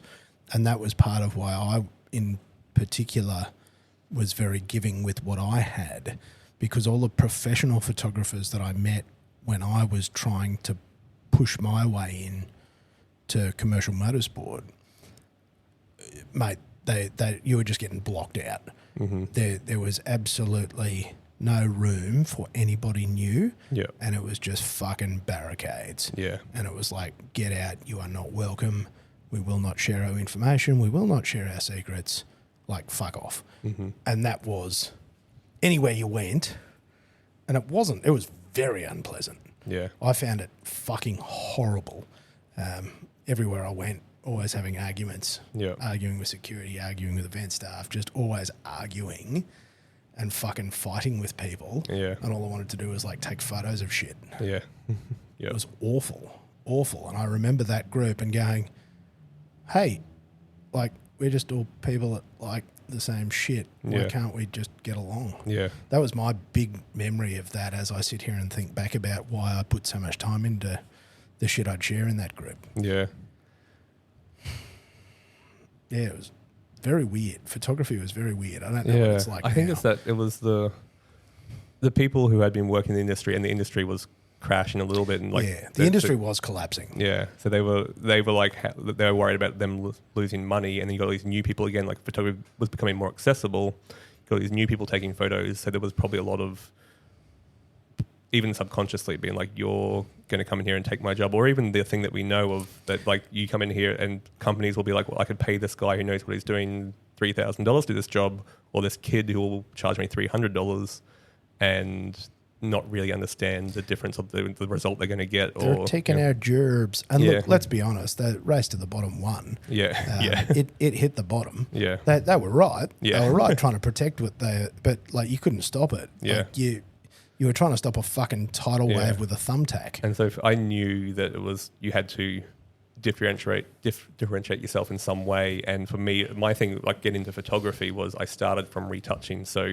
from the beginning, I think my photography presented slightly better than it was because I could retouch it. So I'd spend way too long retouching everything. So it meant I could never do anything quickly. But my photography from an earlier point of view looked, I think, better than stunning than it should have. Well, that's it. You could take a fucking potato photo and still make it look like it was for the cover of Vogue because of your level of technical expertise, couldn't you? I mean, that would be, but that was the thing, was you also knew how to take a good photo. Yeah. So I always thought, for me, but I thought, you can pay this kid $300 to do it, but you're not going to get the retouching you're going to get from what I'm going to provide. Or, Absolutely. Yeah, so I was never... Yeah, I had that thing of I was never really... I didn't mind being friendly with people, and not because I was better and thought, like, oh, we're all friends, but just because I thought, like, I don't need to be worried about that. Like, if you can't do this retouching, you're not taking my job. Like, yeah. And I was the same, because I'm like, nobody I work with pays me anyway, so it really doesn't matter. Like, and again, I'm not coming for your work. I don't fucking want that. Yeah. I'm already not making. I'm already going backwards. Yeah. Like, why would I want to go more backwards? That was a very strange time. So towards the end of that, so sort of what happened through that period? Because you sort of got a crossing over there. Did you sort of find your way into more automotive stuff then? Because I'm trying to recall. Yeah, so back to my very first job, that's when I got the 240, and I went out, I borrowed the camera from work and went out. I'm like, I'm going to take photos of this nice car I have. Went out in the middle of the day, bright sun. Yes, middle of the day. Yep. And again, considering that, the photos I got were good, like good enough. They were fine. I wouldn't say they're good, they were fine. So just having old car, you start taking photos of cars, and I was definitely interested in photographing old cars. And then I guess just over the years... Do you remember what you were shooting with at the studio? What was the camera? That one was a Nikon. I don't remember what model it was. Tell me it was a D90. They were always a D90 back then. 2007? 8, 9? Has it been 5, 6? 5, 6? Yeah, maybe it was something else. Yeah. Yes, I don't remember exactly what it was, but yeah. The studios that was all Canon. So my personal stuff was all Canon. Mate, 1DX, 1DX2. Yeah. That was my mid-late 00s vintage. Yeah. Yeah, eventually I had the workhorse, the 5D Mark III. That was my working camera. So I think just working in the studio, and like you get into photography just naturally, like in your spare time you're doing photography. And then I was telling you the other day, my first paid job was a restaurant. The new restaurant opened up. I was there with all the people I worked with, and they were talking to us like, oh, you work in a photo studio, blah, blah, blah. And then they needed photos done, and my friend was like, "Hey, you should take the photos." And I didn't really. I was like, I can't take the photos. I'm not a professional. And then ended up being that thing. I think I'd have to charge him $600, and I'm like, if you don't like them, don't pay me. That's how I started. And then so I was taking photos of everything. Again, doing a lot of family stuff because that's what I worked in, so I could translate that to other jobs I was doing. So just doing a lot of families and a lot of friends or friends of friends, but doing like family photo shoots. Like lots of people in all white. there are a couple of those. It is funny again in that studio as well. Like the weird rules people come up with for what their photos. Like the families who like have to wear blue jeans and white shirts. Yeah, the blue jeans, white shirts. Yeah. Like there's some real trademark looks. For the cheesy family people photo who portrait. would not normally wear that at all, and then for a photo shoot they have to be wearing that, and it's like that's. And like the long grass at sunset. Yeah. Oh god, Yeah. makes me want to headbutt a wall. Yeah. So I was doing a bit of everything, and then like going to car club meets for the Datsun, and photographing car events, which I think a lot of us did. Like you're going to the meets anyway, and you start taking photos. And then going to World Time Attack and taking some motorsport stuff there. And what year would that have been? That probably 13, I think. 12, 13, yeah, thereabouts. Yeah, so I think up until that point, I was working at the studio and doing my own stuff on the side, and that stuff on the side was a whole mix of maybe some random car shoots here and there, but then a mix of I did some weddings as well, and portraits and that sort of stuff. Anything that people will pay you for. Exactly. You're like, holy crap, you'll pay me money events to take photos. I'm like, whatever. Go, I'll take it all. Ugh. But none of those really stuck. Were there any of them that that you went, this is the good stuff? Photography wise, except the car stuff. Like this year, I've decided to do more portraits again because I just the coming back. Yeah. So I've hit you at a good time to do middle-aged portraiture. Yeah. Yes. It's a thing of like I didn't actively stop doing it, but in my mind, it's like the awkwardness of dealing with people, which again, it's fine, but if you don't have the motivation to do it, I'm like, I just won't organise a shoot with a model or a person who, like, whatever it was, I'd just avoid doing that. Whereas this year I want to actively do more portrait work, whatever that is, whether it's just straight portraiture, whether it's, I don't know yet, but just actively take more photos of people, which I have been doing. Like the work I was doing with Retromotive was car stories, but the focus on that's also the people. So like you had to have people in the photos. It's not just the car. It's like people, around the car. And like I got that work from the guy I'd done some work with before, and then he saw my photos I took on holiday of like in Barbados. Actually, there was a guy had a car collection there, and it took a photo. He showed us around the car collection, and then took a photo of him out the front of the car collection. And this guy saw that photo and was like, "Oh, do you want to do some more of that for the magazine?" So yeah, it was still like, it's still portraiture, and like that was good fun. But I do want to actually do more, I guess, a mix of like lit, like studio portrait stuff as well. And I just want to get back into, automotive is my focus, and that's what I want to do. But I want to do a bit more portrait work as well. And more storytelling stuff by the sounds of it. That seems to be the link there. Yeah. Because the cars are beautiful and they're sort of the end product, but the person behind the car, the vision, the why did you actually, why did you put this kind of time, money and effort into something that is essentially a stupid idea? Yeah. And you go, what sort of mad person? Yeah. And you're like, People respond to people more. The car, they're like, oh, that's a nice photo. Nice that's a photo photo of a nice car. Correct. But you connect with a photo of a person. Yeah. And yeah, so I did like combining the two is good too, but I do just want to just take some more intimate portraits, more one-on-one. I did some like headshots as well, which I never thought I'd want to do, but then I went to there's a headshot photographer. We were in New York, was doing like a lecture at B&H. B&H would do like events every week, and he was just doing like a little class on doing headshots, and I was like, oh, I'll go watch that. And it was surprisingly interesting, like something I thought I'd never want to do, but the way he presented it, I'm like, this is actually this is more interesting than I thought it was. And also not a bad payday either, like getting in business I take 4, 5, 6, 7, 8 headshots within 2 hours, and you're getting paid $500 US per headshot sort of thing. So, not It's not terrible. Not terrible for like, and the guy I went to see, like my thing would have been if I just did that from scratch, I would go and take the photos. I would go home, pick out the best ones. I'd maybe retouch some of them, but I'd pick out the best ones, make them look good. I'd show them to the people and say, pick out the ones you want. I would have made it a whole process. It would have been very convoluted. This guy was like, in the shoot, you go, rock up, you tether, you shoot them. They come and look at it. They tell you ones they like. And then they basically pick the images on the day. So within that, it's usually like 15 minutes per person. You've taken their headshot.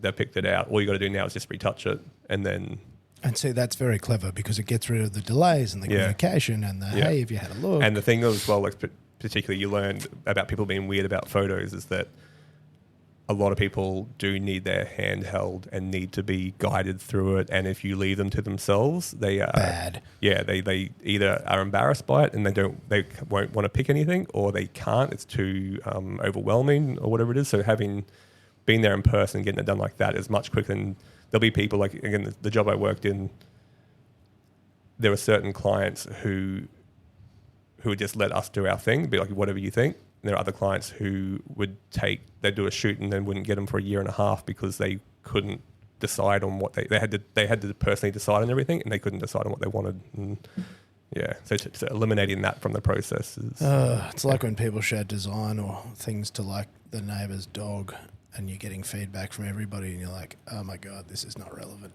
to the outcome of this project. Yeah. But that's very smart because they obviously got burned to the ground by that process. Yeah. I went, here's an idea. Yeah.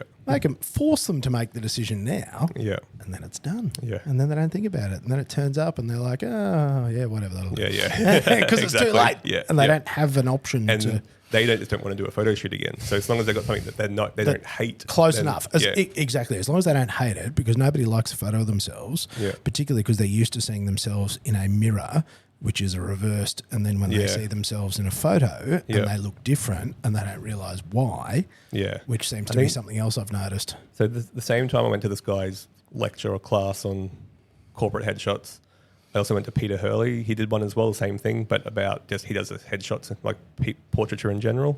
And he was very much on that thing of like finding someone's good side and just watching him. Like it's not stuff that I can do, but watching him work with people and the way he interacts with them and makes them laugh. Like he'd do jokes like, he'd be like, okay, now turn your hips towards the equator. And they'd all just like, oh, laugh, like, oh, that's silly. But like the way he presented it is hilarious and it's very like endearing and charming. So just that whole like, I think I was watching those two guys together and they'd be like, oh, even though this is just a boring headshot against a grey background or a white background, the interaction, the getting the most out of the person was more interesting than I thought it was. So. And that's, again, where somebody has turned that into an art form and they have tried 10,000 variables and then they've gone, if I rip this gag, I get a very predictable result. Yeah. That's really cool to see. Yeah. That would be so amazing because how good's B&H? Yeah. You went there when you were there. I've been there a few times. Yeah. And it's the camera store. Yeah. And having that locally, so if you're going to do a shoot, like you didn't have to plan, like you would, but if you had a last minute shoot, the only thing was like because of the Jewish holiday opening times, they'd be closed from midday on a Friday, all day Saturday. They'd reopen on Sunday, I think is how it works. Which is rough if you had a shoot. Rough if you had a shoot on Saturday, you're like, but for the most part, like they kind of have it in stock nearly any photo thing you need. Oh, so mate, if you needed anything, that place is there. They have that shop in Manhattan. They've got a warehouse out in Brooklyn. And so between the two of them, most of the stuff's in Manhattan, but if they don't have it there, it's a good chance it'll be out in Brooklyn. Isn't that incredible? Yeah. Because I'd never seen anything like it. I think I first went there in 2012.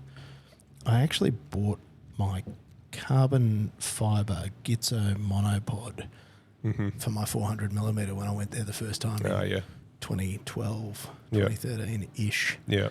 And I flew that home from there because I had the Manfrotto one and it had started slipping with the weight because it couldn't handle it. Yeah, wow. Yeah, that's an incredible shop. Yeah, and then all the little conveyor belts. The conveyor belts that move all the stuff. They were miles ahead of their time, weren't they? Yeah. They were Amazon 3PL before before Amazon had figured it out. Yeah. Yes, I think because if you need something, rather than trying to find it at some random camera shop, just look at B&H. Just go to B&H. It'll be the cheapest and they'll have it. And then their second-hand stuff as well, because they had all that too. And it was just like Christmas going through. Yeah, well, that's where I got the Mamiya lenses for the GFX was from there. Through there. Yeah. Disgusting. I'm so envious. Let's try and map this back again. So you went to... So the opportunities come up to move to the States. And then you've packed up your life. I think I actually bought your computer as well. You did, because I didn't own anything that had any power. Mm-hmm. And I bought your computer because you were leaving. And that was my first like proper retouching computer. Yeah, because it was still good. Like it was a few years old at that point, but it was like my workhorse. It was what I worked on. It still went hard. I used that for years and years. I had that recollection actually as we were talking, because I remember picking that up from your place as you were packing your life up. Yeah. Isn't that extraordinary? It's so funny when you try and weave stories back together. Yeah. What happened when you got to New York? Culture shock. I'll bet. Yeah. Would have been intense. But like, not expected, because we were like, it's America. It's basically the same, and we see their movies and TV. We speak English. It's like we're like, it's just going to be the same, but wildly different and difficult. And we got lucky again with Kim, my partner's job. They paid for us to move over. We didn't have to deal with that. But like as a non-American resident trying to rent in New York, if you don't have that credit history, often you have to pay a year's rent up front, which is New York rent for a year up front. Bloody or hell. you just won't get the place. We got lucky that we found an Australian guy who had been living there. He'd been there for like 10 or 20 years, and he was renting out his apartment, and he rented to us knowing our story, and he just took 1 or 2 months rent as deposit. So And just trusted you. Yeah. But yeah, a lot of times foreigners have a trouble renting because you need to have that credit history, which you need to build up over time. You can't just get it. You got to get bank card. And the weird thing about America is the more credit cards you have, the better. Whereas here, it's like, in terms of you're trying to get a loan, you want less. In America, the more credit cards you have, the better your credit score is. Which is wild. That's mayhem. But again, they want you in huge amounts of debt. Yeah. Isn't that incredible? Yeah. See, I never even thought about that. Never even pondered that as a problem. Yeah, that stuff. And then like the personality differences, like again, all very, and being a good thing is being a foreigner, like being an Australian over there. Most people want to talk to you. You're interesting just naturally. They want to know your story. But it is for the most part, they don't really respond to the ribbing, like the giving each other shit. There's like, most of it's fine and you get away with it being Australian, but there are some people who you'll say something to that you're like trying to like bond with the guy and be like, "Hello, I'm going to give you shit about this thing." And you'll watch their face and they'll be offended. They're like, "What? Why are you saying that to me? Like, that's so wrong." And so like they're a bit more sincere, but still like very like that whole New York thing about New Yorkers not being friendly. It's not true. There's a bit of abruptness, but everyone, for the most part, is happy to chat, happy to interact, and yeah. I've actually found it to be a very friendly place. And Yeah. when you've been lost, people stopping and helping. Yeah. And again, I do think being Australian helps. Yeah, for sure. When they realise, from down under. Yeah. Yeah, mate. Yeah. That does play fairly well. Yeah. I've found. But yeah, that would be quite brutal. And then also not having, I guess, a friendship network or something to fall back on. Yeah, so no friendship network, and then also work for me as well. Like I was looking for work, but also trying to freelance as well. But having to, in Brisbane, I built up to that point where I was doing, I probably was at the point I probably could have nearly quit my job and just gone completely solo. It might have been a bit early for that, but it was probably around the point I probably could have tried to do that. And then going to New York, where you're basically starting again I got the skills, but starting again from scratch. And then it was probably like 2 years. Like we were meant to be there for 2 years. That was we were on the E3 visa, which you renew every 2 years. Well, you're meant to go for 2 years and then be done. You can renew it. And so we did that for the 7 and a bit years we were there. But so we were like, originally we'll go for 2 years and then come back. But by the time you get set up in a place, you start making some friends, and I start getting some work coming in, and it's that's 2 years in. So like we'll stay longer, and we just kind of kept pushing that out. How did you sort of start breaking into things in that first 2 years? How did you even start? Just have to turn up at stuff, wouldn't you? Yeah, so I think Just one say thing hello to was, so people. Kim's work, She made a good friend at her law firm, and she was her mum had ALS, so she would go to, they had like a big charity event every year. They're trying to raise money, and I think I photographed that, and then I think even from that I got a few jobs out of that. Like it's all like corporate stuff, like events and stuff in New York, and doing event photography for different charity events and stuff like that. And being America, they understand this industry more than Australians do. Like this is a charity event, but they know that you're paying for the location, and they'll pay for a photographer, and they'll like, it's not like, oh, hang on, what? Yeah, it's not charity that like you have to provide charity. Mate, I am the charity. Yeah. I've never shot a charity event and been paid. Yeah. Wow. And yeah, so a little bit from that, getting to know people. I think it wasn't until I started doing that work for Automotive magazine, which is just a little bit of freelance, like photography and then some writing as well. So that was probably a bit more towards the end of my time there. And then, I think you start to meet people, and everyone is very much like supportive and like, oh, you're a photographer, like, and then they'll think about, what do I need photos for? Like, what does my company need photos for? Like, there's a lot of that going. Like, people are trying to help people out. Like, that's cool. They know what New York's like. It's a difficult and expensive place to live. And then doing retouching work where I could, and even like did a little bit of work for James while I was over there. Like he would shoot something back here and needed some retouching done, and he'd send it over to me, and so just bits and pieces from all around sort of thing. And then we moved to LA for a year. Kim's work, they wanted her to move over to LA for a new office they were opening. And over there I worked for a post-production place that was doing the automotive retouching. So that was kind of contract work, but pretty solid for the time I was in LA. Paid well, so. Well, that's it. They've got a very big understanding of creative industries. Yeah. In and around LA, so your skills would have been quite valuable. Yeah. There with that level of expertise. Was that something you just stumbled across, or how did you? They actually had a studio in New York as well, and I actually applied for a job there. I think I don't know if that was just before we moved, or I can't remember why it didn't work out. Maybe I just didn't get the job. I can't really remember. And I can't remember if they were advertising. There must have been advertising, I think. And again, like for me, it's kind of like that was like the exact. If I had my own business here, if I could just make a business happen, it'd probably be that business, this post-production house. They were mostly photo retouch, and they do 3D. They do, I don't know if they did much video work actually, but again, and then 80% of their work's automotive related. Like it's mostly for manufacturers like Buick and Rivian, Ford, Chevy, like all that stuff. So again, that's kind of like this is a good experience for me as well, and also bonus, it paid well. But so that was just, well, we were only in LA for the year, just over a year really, so that was just while I was there. And was that working in an office or working from home? Yeah, they had an office not far. We were in Venice Beach, and they had an office there, so it was actually quite convenient. It's not a terrible place to have to go to work. Was it all right? Yeah, it was. Venice, LA's... Mate, Venice Beach is weird. I know that much, and it's real weird once the sun goes down. It's so many things, but the car culture there is amazing. Like, there's so many... Even just in Venice, there's so many, a mix of cars. Like we had the dog, we'd walk daily, so I'd be out walking a couple of hours a day. You're guaranteed to see something interesting driving past. And it could be some young guy who's working at Snapchat who's got a bunch of money, who's bought some restored crazy old muscle car. It could be some old woman who bought something in the 60s brand new and has just driven it and looked after it until now. It could be some old rusty, rough thing. Like there's just a whole range of everything.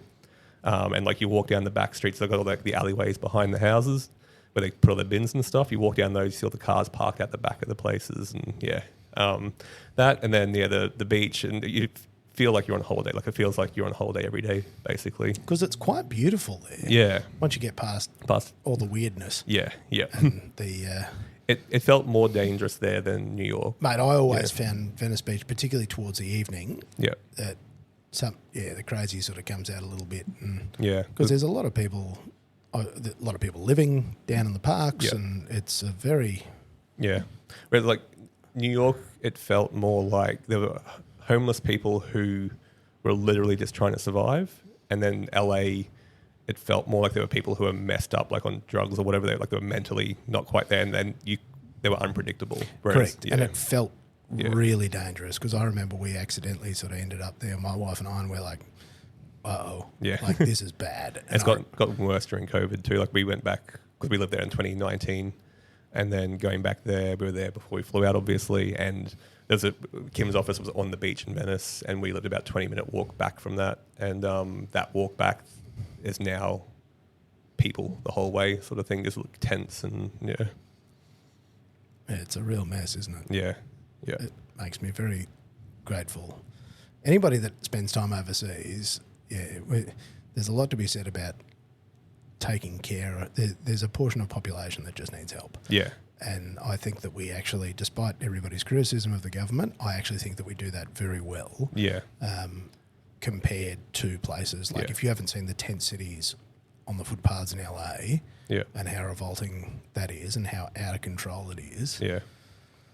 Yeah, it's a lot. Yeah, the wealth divide in the US is horrible. Yeah, because it's just tough shit. I've got mine. Yeah, and whereas I think a social safety net is actually a very, very valuable thing. Yeah, for a modern country, and I've often laughed that, and this will upset Americans that are listening, but America is a third world country masquerading as a first world country because the way they treat their citizens in that sort of stuff, I think, is not great, particularly when you look at their capacity to earn and some of the money that they make and the money that they spend on military and all these things. You go, mate, if you just look after people, believe it or not, that's the fundamental of a better society. Yeah.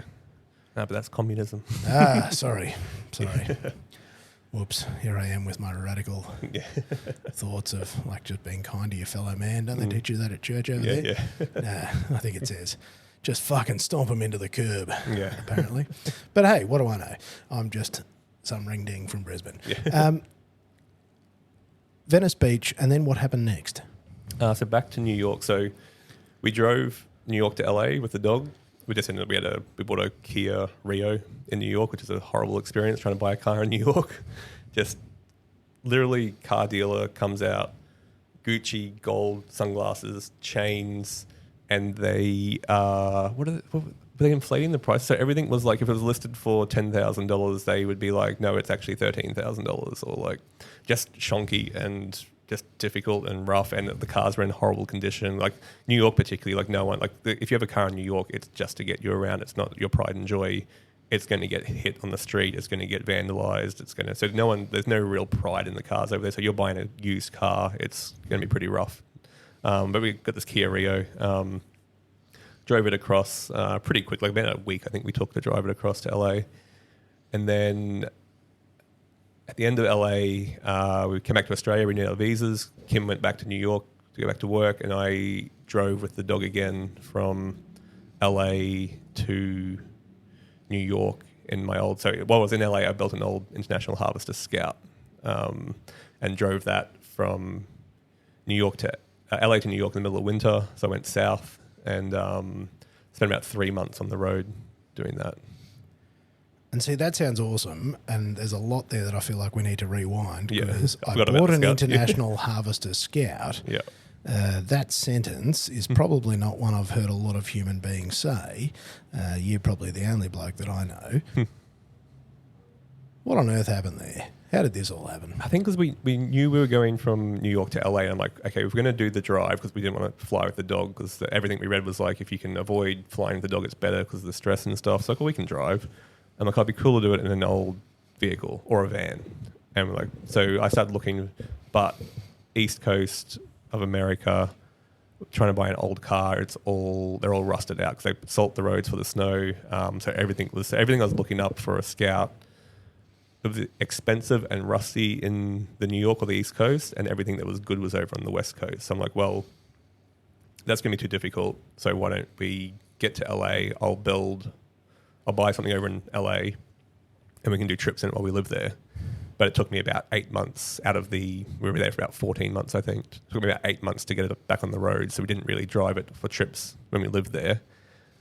So then, that was like, I thought I'd do the road trip back with it and spend some time in it. So I bought this Scout. It was literally a classic story. One owned a car off of Craigslist. Got it very cheap. Like at this point, they just started to blow up a little bit. So there's still a whole bunch that like they're kind of like what Land Rovers were here 20 years ago, where like most people like that's just a crappy old farm vehicle. Just shitbox. Yeah. What idiot would buy one of those? Yeah, but they're very entrenched in a lot of American psyche because they're, especially for like the working class, like you've got some family who worked a farm. They probably had international vehicles and tractors. They built tractors and stuff. So International Scout, for anyone who doesn't know, because I didn't know when I first saw one, I was like, what the hell is that? Like at this point, I kind of knew a bit about particularly old cars, and I'm like, I've never seen that vehicle before. Turns out I just hadn't noticed, because I've seen like movies like and stuff they've been in, like in Fast and the Furious, Desperado. Really? Scout 2s mostly, not the early ones, but I had no idea. Yeah, I think in like the fourth or fifth Fast and the Furious. It's not a major character. It's a very minor role, but there's a scout in that. I've stopped paying attention around yeah, there too. Yeah. It sort of spun off the Yeah. tracks for me. Yeah. Well, they say the fifth one's the best one, I think. So, Really? Yeah, I think a lot of people think that, but Interesting. I'll have to go back and rewatch it. I still Yeah. think the first one's the best. first one's the best. I actually really like the second one. I know it's not people's favorite, but it's such a very 90s like movie. Like it's a 90s Jack like Dorsino cars, drug it's still cartel. fantastic. Like, It's pretty brilliant. yeah. Sorry, International Harvester Scout. Yeah. So I saw one. There's a company over there called New Legend. They got New Legend Anything Scout. They build LS swapped Scouts. Very like, it's the classic thing of the singer of whatever, but the singer of Scouts, like singer, like as in Porsche, like when someone says you're at the peak of your industry, it's like you're the Michael Jordan of, or you're the singer of. So the singer of Scouts was like New Legend. They're building like, 6-figure Scouts with LS swapped, modernized, but still trying to retain the soul of the story they'll tell you. But very beautiful, beautiful trucks, as the Americans would call it. I got in trouble for calling them cars. You got to call them trucks. You'll get laughed at if you call it a car. It's not big enough to be a car. Yeah. To be a truck, is it? Yeah, no. Yeah, you can't. If you call it in Australia, people think you're fucking right, mate. Yeah. So I saw one of them online, and then Wheeler Dealers did an episode rebuilding an old Scout. I'm like, oh yeah, these are cool. Like this is like a Land Rover, but with a little bit of style. Like I love we'll get into Land Rovers as well, I'm sure. I love Land Rovers. They look like if you did the bare minimum to build a car. Like there's no real shape to them. Like they're very boxy, and whereas the Scout's boxy, but it's got rounded fenders, and like it's got a little bit more design to it. Yeah, it's got a bit of style. Somebody Yeah. tried a little bit rather than just Yeah. getting the architectural drawing pad and doing just straight lines and rivets. Yeah. Yeah, it does have certainly more flow to it. Yeah, and then so I think in the New Legend photos they had advertising one of their builds that they had the rooftop tent, had a motorbike strapped to the back of it, and like a really cool looking setup. And I'm like, that could be a fun life. So anyway, fast forward, get to LA, I find a good Scout, start building that, and it takes longer than I expect. And then so I did the road trip and got the rooftop tent and everything. I'd never used it. I got everything I thought I needed, and then started the drive and got to Joshua Tree, and I nailed it. Like there was like, the only thing I did was probably had a few too many things. Like my car was overloaded because it was like we'd shipped our stuff over to New York. I still had tools because I was still working on it before I left. And I sold some stuff, and I just had too much crap in the car. But in terms of like camping setup, it was like perfect. The only thing, like I bought a solo stove, and you've seen the solo stoves, they're like big round like fire pit, and they got like air holes in the bottom, so it burns really cleanly, so you don't get all the smoke and stuff. I'm like, that'll be great, because like if I just pull up somewhere and need to have a fire and there's no fire pit, I've got a fire pit. Never used it, so that was like the only thing I really wasted. But my actual camp setup, it's probably over the top. It was like a lot, but I was in Joshua Tree for 5 days and had solar, water, the fridge, and like it worked out well. This sounds like the dream. Yeah. It was an interesting trip because it is the dream, and it was great. It's also, I was with the dog, just me and the dog. So like the first month, I barely spoke to another person. Got to Texas, and there was a Scout meet up there. And I remember Lydia, this woman there who runs like the Scout community in Austin. And I met up with her before this event, and I just talked like blah, blah, blah, blah, blah for like 2 hours to her, because I think I hadn't seen someone for about a month. So it was just like, but yeah, definitely a weird, like, it's a very cliche saying, but I think it's from, what's that Emil Hirsch movie, Into the Wild. based on that book about the guy who, that thing of the guy who, young guy who died in an international bus. He was living life, trying to live off the land. He was out sleeping in this old international bus that was like just a wreck that was left on the side of the road somewhere. And he ended up dying because he ate some bad berries and whatever. And there's like criticism of him because it's like if you had any sort of basic survival training, you were like 2 kilometers from a highway, you were like, there's criticisms of it. But then, anyway, they made a movie, and I think one of the quotes is from this guy's journal, but it was like, happiness is only real when shared.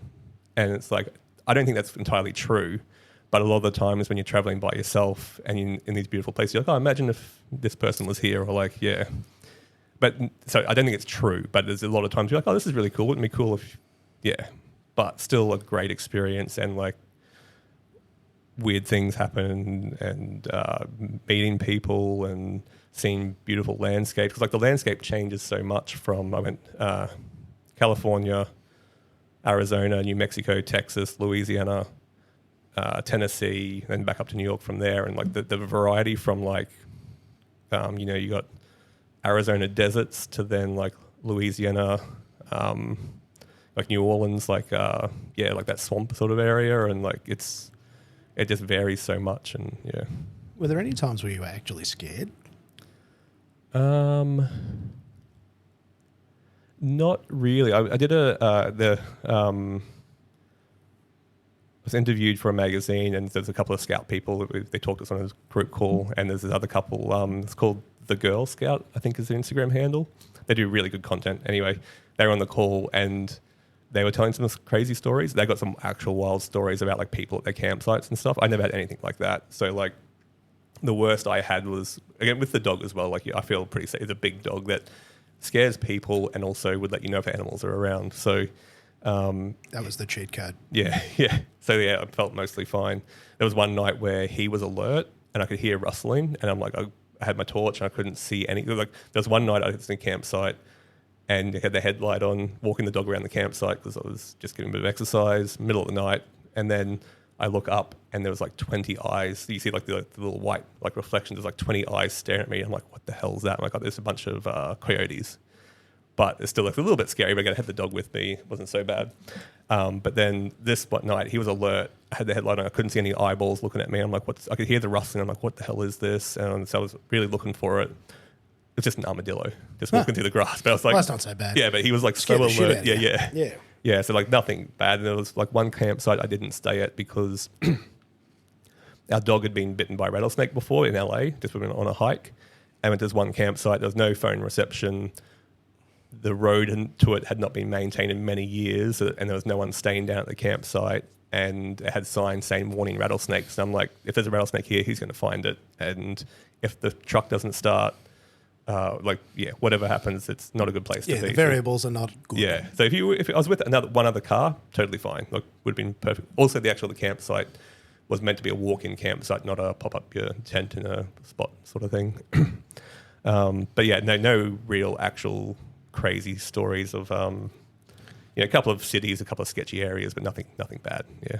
Just keep driving and lock your doors. And, and again, your dog, what's its Instagram handle? Is it a wolf? Is that a wolf? Yeah. Yeah, because it's this absolute monster of a beautiful animal. So that sort of, I guess, helps. I do if I walk somewhere without him, I realize what I take for granted with him. Like I don't walking around New York or LA with him.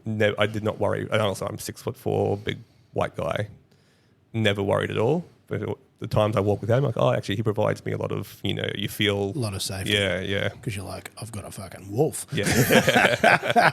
And people are like, probably won't have a go at you. Yeah, exactly. Because, that really does sound like a magical trip. I have visions of doing such things. Yeah. Because I've started doing my Australian longer junkets, and I've just loved it. And I've done some in Europe now as well. And for me, driving holidays are the greatest holidays because of the obscurity of the places that you will see and the moments in time that you will see places where you just accidentally and incidentally see beautiful things that are just fluke. Because we did a lot of traveling while we lived there, and the difference between flying into a city for a few days and seeing it versus driving somewhere, and like even whether places along the way, or even once you might go somewhere you wouldn't fly to see, sort of thing, and you definitely see a lot more. And I've done more in America than Australia, so I want to do what you've been doing around Australia, because I've definitely seen a lot more of America than Australia. And it's funny how beautiful Australia is. And it's something that I don't think I fully appreciated as a younger man. And I think it is something that you probably do need. Well, I certainly needed a level of maturity to understand and appreciate it. Because when I head out west, I'm like, there's fucking nothing here. Like, it just goes to nothing. But I now see the subtle differences in the landscape and the blues in the sky and the vegetation that's growing, and whether it's bigger trees or lower shrubs. And then you get out like your Broken Hill Way and things are, you got your red dirts and your Cobar, and like going through more obscure places and just enjoying it for what it is and not wanting it to be something else. Yeah. And just appreciating its own unique beauty, which I couldn't see as a younger man. Yeah. Yeah, and like I, again, I grew up here and have barely done the East Coast, like basically from like a few hours north of, I've been to Cairns and stuff, but like regularly, a few hours north of Gladstone down to like Byron Bay, and then to Sydney and Melbourne a couple of times. But that's kind of like the extent of my Australian travels, a few places a bit more inland. But so like, and I'm in America and all these different beautiful places. I'm like, oh, it'd be great if Australia was beautiful too. Because like in my head, all of Australia is what Queensland, central Queensland bush is, which is not that pretty. Like it's brown, it's dense, it's not beautiful forests or beautiful deserts. And so like in my head, it's like, oh, Australia's just this crappy brown old forest. But like it is varied and there is a lot of beauty here. And that was my, I guess, feelings of it as well, was I couldn't see the majesty in it that I see now. And when I was driving through the back of Portugal last year, I remember going up, because again, I was in a place where they've put a big motorway through, so all the towns had disintegrated, and I'm driving past like rotted out joints. And I'm going up this hill and I'm like, is that a fucking gum tree? And like there were dead set Australian gum trees out the back of Portugal. And I'm like, what? And I couldn't believe the beauty seeing, I haven't seen anything of home for, a couple of weeks at that point. Yeah. And to see these beautiful Australian gum trees and the leaves and the things, and you're just going, wow, how stunning are these? Yeah. And we've got these everywhere at home. I don't even notice them. I don't even appreciate them. But standing there and going, wow. And that was a really odd moment. Yeah. I've really noticed them coming back, gum trees particularly. Like, again, that drive we did from Melbourne up, and then even like my parents' place in Gladstone, it's like there's a few gum trees out the back, and like I really notice them now. Like these are They have a distinct, unique beauty, a very distinct, a very Australian. And I notice, and I don't know if it's just my own personal experience, but I notice that because we go, oh, we're such a young country, we haven't done much, like there's a real lack of appreciation, and we're always looking outward for validation. And we don't actually spend enough time looking inwards at how special these things are. And I don't see a lot of that because we're always focused on ancient history, Rome, Europe, USA, Asia. Like we learn all about all these other things. And aside from Burke and Wills and a few other things, I don't think there's enough appreciation of just how magical this big island is that we live on. Yeah. Because it's bloody beautiful. Yeah. And so I want to build, ideally, another Scout here. If not a Scout, then a Land Rover. And do the same thing here, travel around. And or a 60 series. Yeah. Mate, there's a few good ones going cheap. Oh, yeah? And starts out, mate, unbelievable. Yeah. Genuine 1972 prices. Right. Not saying that I keep a close eye on that, mate. I've noticed things have come down a bit recently. Mate, car market's bombed. Yeah. Particularly the old stuff. So stuff people would have been asking 50 grand for, they're now asking like 15. Yeah. Because it had like the arse has fallen out of it and people aren't buying. Yeah.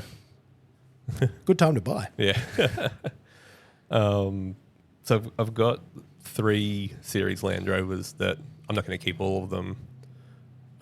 So I might set up one of those as a camping rig. Does the air conditioning work in any of them? Yeah, they got the vents at the front. You put the little thing. Fuck, mate. I wouldn't do it in summer for sure. I might even, so, yeah. Sorry, that's my number one. Yeah, I can't. I put air conditioning in the Scout because I couldn't deal without it, and I don't know if I get another Scout in Australia for sure. I'll put air conditioning into it. Land Rover, I haven't even looked into it. I'm sure it's you can people retrofit. Do it. So I'd probably do that too. Although that said, the one I want to keep is a short wheelbase, and I'll probably just do the soft top on that. So I might even just do it just to have the cold air blown on you, even if you're not containing it within anything, but just to have that cold air blown on you. Still very pleasant. Yeah. But with that vehicle, I'm not sure it's going to be like just a get around town sort of car maybe. So yeah, I'll probably just soft top it and then probably avoid driving it on those really hot days, which is what I do with my Datsun at the moment. I've got the air conditioning kit to put into that, but it's just at the moment it's like middle of the day. I'm like, no, I'm not driving that anywhere. Yeah. I'll still throw it out there to you as my personal belief that if you're lapping Australia, you need a Toyota.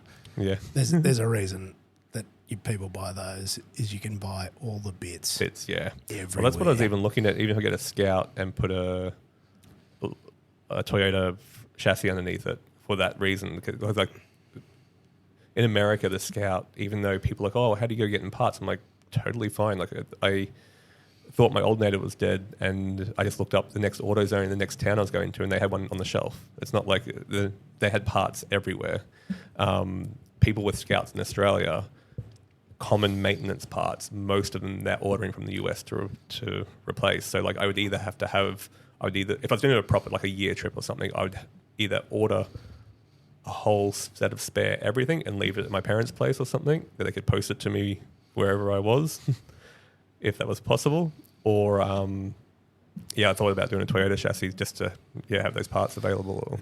I mean, you do you, but if I could offer a word of advice, Toyota everything. Yeah. Because even on my trip where I drove my 60 down to Tassie, I nuked the front brakes going down a pretty extreme hill, and I had to do fairly serious braking, and where you see a bit of smoke come off the rotors, that's not great. And I ruined them, and I had to get parts. And that was the thing, was I was able to get... It was actually the local Cool Drive. They were able to hook me up. Supercars, and they're like, yeah, brother, gotcha. Get around to this shop. Be here for you. No worries. Being somewhere where you don't know anybody and being able to get the bits for your car and then have them fitted same day. Yeah. Because, in particular, for me, I've got my son and my wife as well. So I've got a little person that has no tolerance for waiting. And but being able to just get the bits. Yeah. Well, that Scout company in America doing the LS conversions, they put Jeep JK chassis underneath theirs. And like, so that's a proven option as well. I know they're less common here, but... Very much so. Yeah. But they're still around though, and they're more modern. So, there's... Yeah. You can't see me if you're just listening, but I'm there making faces saying... For fuck's sake, just buy fucking Toyota parts. I do. Again, I would like an FJ40. I know it would get old. So in terms of like parts and technology, but I hope your back's in good condition too. Yeah. But honestly, the Troopies and these sorts of things, my problem is I look at those and I'm like, that's just a wicked rig. You can see why so many people do it. Yeah, because they're just awesome in their simplicity. Yeah. That's what I did a podcast with those the Scout guys in America, and they're asking about the four-wheel drives in Australia. And like again, I was into old cars. I was never really into four-wheel driving, so I didn't really know much about it, and I've got no idea what people were driving over here really. And then it's funny coming back and like the difference in it needs to be functional here. Like if you're doing a proper trip of Australia, like the proper four-wheel driving, it's not about looks is definitely down the bottom. It's like what is practical, what can do the work, and what will be the most reliable, and when it goes fucking horrifyingly wrong in a very bad place, how simple will it be to unfuck it? Yeah. Because I've had to do hubs on the sand. I've had friends that have blown suspension, and because the places we go are brutal. Everywhere's remote. Yeah. The conditions are always too hot, too rainy, too wet, too cold. Mm-hmm. I discovered in Tasmania that batteries don't work in the snow. Right. Like all these things, and you're working so hard to make everything simple. And my fuel gauge doesn't work either, so I've run out of fuel a few times, and diesels don't like that. But again, 60 series, mate, you undo a thing, it's got a pump on the side of it, you can prime it, no worries, should be right, throw a jerry in it. And it's that sort of stuff that when it goes bad, you can bush mechanic it. Yeah. And that, to me, is more important than almost anything else. And it's actually why I lean away from even the 80 series. I think they're a bit too technologically advanced, even though they're not. But I love the 60s in particular with the 12HT because, like, that is just a farm truck. Yeah. Basically. Also, I put fuel injection on the Scat I had in America, and it's like I'd 50-50 on whether I'd do it again. Like I bought another kit to put on one in whatever I bought in Australia, so I've got one at home waiting to go on. But I loved it. It was so good. Like having the screen, even just having that there for information. Those old vehicles, you don't have gauges for everything, but it's got like all of your AFR, it's got your temperatures, it's got everything. So when something does go wrong, you're like, oh, it went really rich then, and now it's dead. Like it's obviously, or it's gone lean, or you can work out all those things based on the gauges. And then doing, I did a trip up to Wyoming and South Dakota with those New Legend Scout guys, and been up in altitude and it just adjusting, like they were all struggling, like they were driving some old original powered Scouts, so like carbureted Scouts, and same engines, 304 engines, V8 engines, and they were struggling up the hills in the altitude, whereas mine just kept chugging because like it was adapting, like it's a Holy Sniper, so it was like adjusting to the, on the fly sort of thing. And it was, I loved it. It was great. It was like, but dual saddle tanks, so it's got a 10-gallon tank either side. To wire that up for fuel injection, it means you got two pumps, you got a switch, and then you got all your fuel injection stuff and your sensors. So it's like there was a lot more parts to fail, and things did fail. So it's like I'm not sure whether I'd do it again. I really liked it and probably would do it again, but then I'm like, do I just keep it simple with a carb? And sure, it's like cold starts can be rough, change in altitude can be rough, but like you can kind of like, it will run. Even if it's not well, it will keep running, basically. And that, interestingly, is what I like. That's my personal build philosophy, and everybody wants something different. Yeah, lots of people want. In Australia, it's the 79 series with 300 grand poured into it. They want the house deposit on wheels, whereas that doesn't appeal to me even a little bit.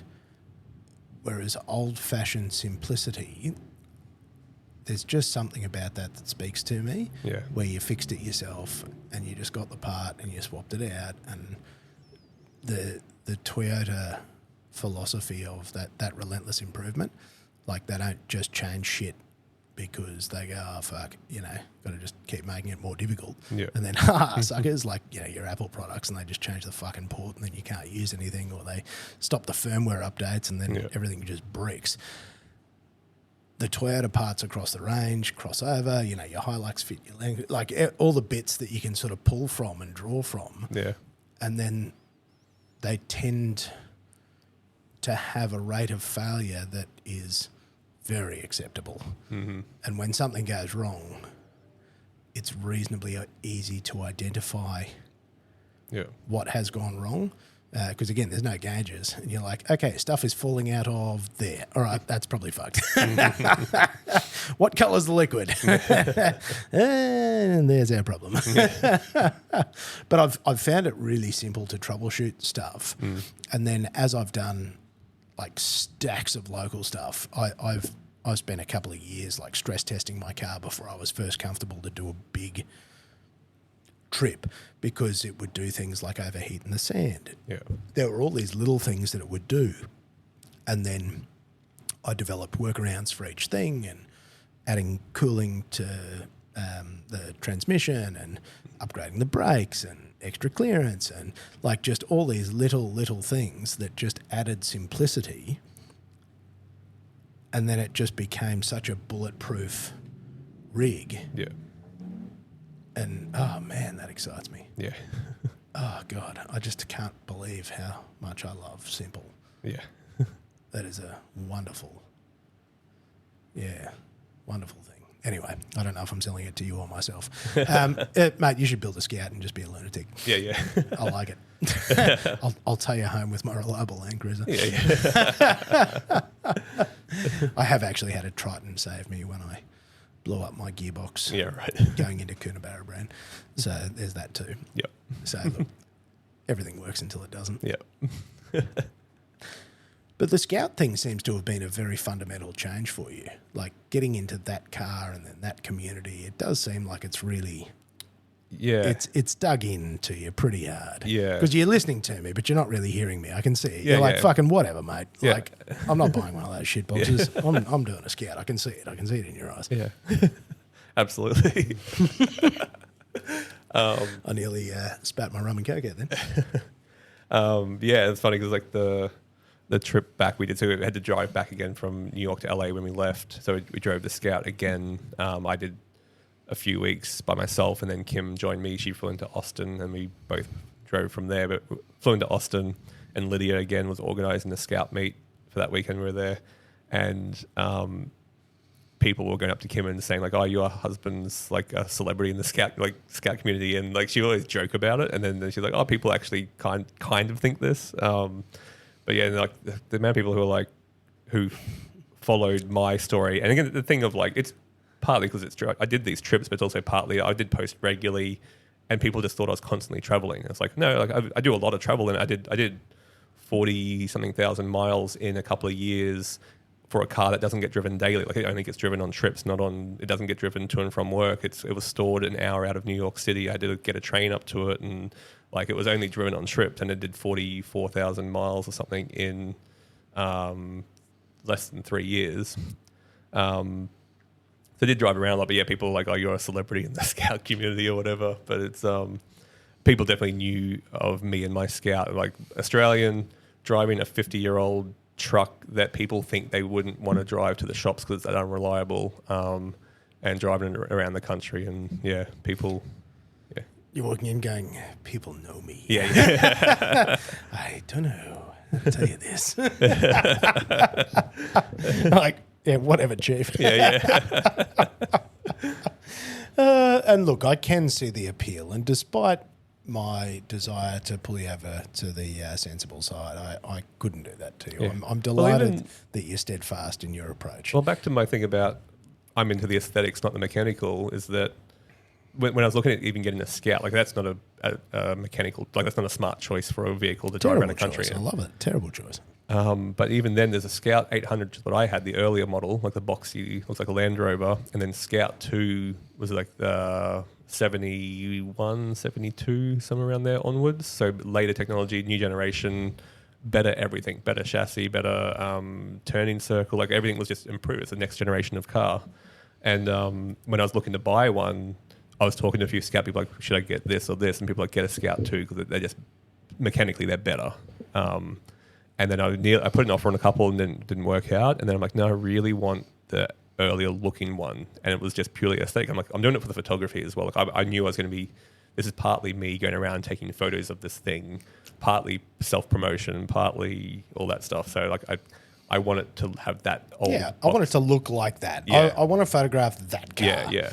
If I wanted to get from point A to point B the cheapest and best way possible, used by a modern car, that's, yeah, like there's better options to do it. I'm doing it for the aesthetic of it. And it is like, I met a guy, Levi, at Old Iron Off Road, so he's in Tennessee, and I just met him because I couldn't really get work done on. I did a lot of the work on it, but then there's certain things that I'm not mechanically that minded, and also had no place to work on it in New York where it was stored. Again, they had no running water. I'd have to go up to it. It'd take me 2.5 hours to get to it.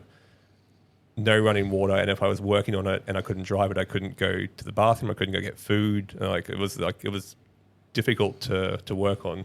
So I took it to this guy to put the power steering conversion on it, and then I ended up doing a camping trip with him, and then going back to his place a lot, and like good friends now from this stupid old truck. And yeah, it's just I can't fault that. That's a special kind of magic that only car people get. Yeah. Because you're like, we like the same shit. Let's be best friends. Yeah, okay. Yeah, exactly. Works every time. Yeah. Yeah, and I've been to a lot of the different like scout particular workshops around the US. So like either to get little bits of work done or if something broke down here or there. Again, stuff that wouldn't, if you had a reliable vehicle or a modern vehicle that no one cares about, you might not make those sort of connections. No, So, you'd never meet all those people and you'd never get as deep into it. I think that's the thing. You're too far gone. We can't bring you back. Yeah. Well, the thing, like, literally being in America for 7 years, starting out not knowing anyone and then driving back and knowing people in different cities along the way to stop off and see on the... And because of that car. Yeah, exactly. Like, only because of that car. Only because of that car. And I must say, being the only car, not a Land Cruiser, going around Australia, you'd certainly become very well known. Yeah. As the bloke Well, in that's the Scout. honestly... Makes a lot of sense. I keep seeing the FJ40s around and like they are objectively a good looking car. And I'm like, I could definitely do one of those. The only reason I wouldn't is they are, even though they're not that common, they're still very common. For an old four-wheel drive in Australia, they're like... Absolutely. They are everywhere. Yeah. And you just see them everywhere. Yeah. Yeah, there is nothing unique about Yeah. any Land Cruiser. Still cool, but... Still super cool. Yeah. But I'm picking up what you're putting down in terms of the aesthetic and the photography journey and the experience of documenting, and then the beautiful car in obscure places where it shouldn't be, and people going, nice to meet you, what's wrong with you? People just couldn't believe I would drive that. Again, they wouldn't think you could drive it around town reliably, let alone across the country. So Absolutely not. And I too agree with them.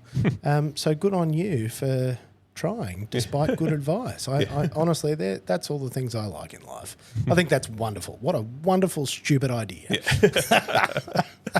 So are you getting closer to finding this Australian Scout? Because I know that you've been looking and I've been following this journey. Probably and further. Everybody wants $1 billion for something that doesn't work. Yeah, Is that softened as well? Or? There's hardly any here. We didn't get... So basically there was an 80, an 800 and a Scout 2. 80s and 800s have the old boxy shape. 800s had more options. So the 80s had 4-cylinder. The 800s had straight 6s and V8s and more bits and pieces. We only got the 80s and 2s here. So we don't have the V8 option, and there's so few of those earlier models that like to find anything is hard. So like literally there's like a handful for sale a year, and then of those it's like there's one the guy wanted to sell that's restored, and like that's really nice, it's about 20 grand, and like, you know, for what it is actually a not a bad price like for a very nice looking old vehicle, but it's not one you'd take four-wheel driving. It's not one you'd want to modify because he's restored it to original. It looks like an old quaint truck. It's not a four-wheel driving camping rig. And then another guy I had lined up, and there was a couple of Scouts used in the Air Force, and they call them 800s, but it's a whole weird situation where this one has a V8 in it, and I think it came with the V8, but it's also got Scout 2 running gear underneath, which is a common conversion. So it's been modified a lot, and I test drove because I actually told this guy I'd buy it as long as it's kind of like close to what there was in the pictures. This is while still in America. And I went and drove it, and it was like geared weirdly. Like he had to put it into low range to get up his 10-degree driveway, because it was really good then on the highway. Like it was so like I think it had 4 gears. In fourth at 100 kilometers an hour, it was like really low, like quiet as, and drove really nicely, but it was just really geared really weirdly. And so yeah, just nothing quite right's popped up yet. And then it's either basically now I either need to find the perfect Scout and pay a lot of money for it, or find an absolute shitbox and do everything to it. And in that case, I don't want to spend 15 grand on something I'm going to modify a bunch. I might as well get one for 2.5 grand or maybe 5 grand that I'm going to start from scratch with, and get something a bucket. Because it kind of strikes me that I think you're preparing yourself to buy the rust bucket and fix it, because you're building a lot of things at the moment. How many cars are in the garage that you're working on right now? Because I've been loving following this. Yeah, I'm currently technically I'm only working on one at the moment. The Datsun, the 240 I've been working on for months, because when I came back from America, there was one bolt that was loose in the front suspension, and I'm like, oh, well, I'll replace that. Pulled it out. I'm like, well, that's pulled out. I might as well pull this out. And it turned into... Neck minute. Yeah, neck minute. The whole front end was out. So the suspension, I repainted everything. I bought a zinc plating kit, replated all the bolts in the front end, and rebuilt the steering rack. So everything, all the suspension in the front, all the shocks, all the brakes, everything's been repainted. and put back together, which took 4 months, I should have been working on other cars in that time. In that same time, I've been working on a Land Rover, my granddad's old Series 3, that I was going to sell to a friend of a friend, but he's pulled out. So now I'm going to get that back on the road. I got a camping trip in early April with some friends coming back from overseas. I might try and take it on a camping trip with them and then sell it after that, because I've got too much money invested in it at the moment. I need to get rid of that because I've got 2 more Land Rovers that I think not realistically anytime soon, but I'll probably sell one of them, and the other one, the short wheelbase, I'll keep and do up long term. And then I've still got the 260 in the shed, my first one that I was meant to be working on last year when I came back from America. 2+2? The 2+2. I was meant to be working on that last year, but ended up working the Land Rover and the 240 instead. I've been when we were down at World Time Attack, I bought new suspension for that while we were down there. And during COVID, I spent most of my time on Yahoo Auctions Japan buying parts for that out of Japan. So got a bunch of boxes at home waiting to go back onto that car. But yeah. Whoops. Yeah. This is the multiple projects problem Yeah. that I too am familiar with. And like taking up space. So like literally my dad's place in Gladstone, he's got a garage where he's just meant to park cars. It's like it would hold 4 cars. It up until this week he's got an old 54 Ford Custom line that he's been working on. It's in the back. An old Valiant. I'm not sure what the model variation, like a 70s Valiant. Don't know what it is. Under a tarp, basically in that shed. The cars we drive, my 240, and then his Patrol. And then he's got a massive shed with a boat. My Datsun 260, my granddad's 1914 Buick, and then it's a bunch of my and his car parts. So this is another shed that you should be able to have 4 cars in there, or maybe 3 with a workbench and stuff. 3 cars in there to work on. And right now it's just up until the last couple of weeks, I actually spent couple of weeks ago clearing it out for him because he needed space to work, because you couldn't walk to the back of the shed without, you had to walk over boxes and stuff. And then he's got like an undercover area for his caravan. Like every space was taken up. So I need to get the Datsun I should get back together just to free up some space and get all these parts out of there. But yeah, it's running out of shed space. Too many projects here, Yeah. right? Yeah. Yeah, you got to consolidate. Yeah. And this is the problem. You just want to love them all and keep them all, but practicality does get in the way, doesn't it? Yeah, absolutely. Ugh. And Well, even the Land Rovers, like I will keep the short wheelbase, but like I don't need 2 crappy old 4-wheel drives, but I do want to have a Scout. So yeah, we'll see what gives there. you certainly need to consolidate, and you need to make them go. Yeah. It's the collection of non-running cars. Yeah. I try to keep the bulk of my collection operational, like running and registered, because I have noticed if you don't, how quickly that escalates. Yeah. And try to finish a project before I start the next project because I'm shocking, and I'll be like, wee. Yeah. And you're, again, planning it and buying all the things, and then the things sit in the box, and then because to make one thing fit, you need another thing, and then that won't work, and then it needs another thing. Yeah. Because bolt-on is never bolt-on, and No. nothing ever fits and nothing ever works.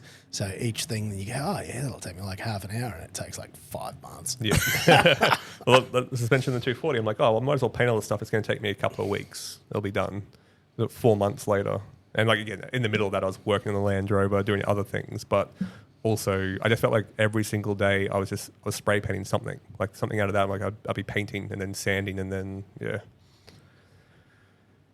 It's been a lovely process though, and the zinc plating, was that hard? I don't even know. It's not. No, it was when I bought the kit, and you got to buy the containers to put it all in, and like I'm trying to get my head around what containers I need for what at what stage. Once you do it, it's super simple. Like Really? it's really Because it's electrolysis, isn't it? It's pretty basic. Yeah, so basically Run a current through, and all you need to do for it is you need to have a clean part, and like painting, the prep work is just the most important part. always. So the cleaner your part is to begin with, and the shinier it is, the better it will look.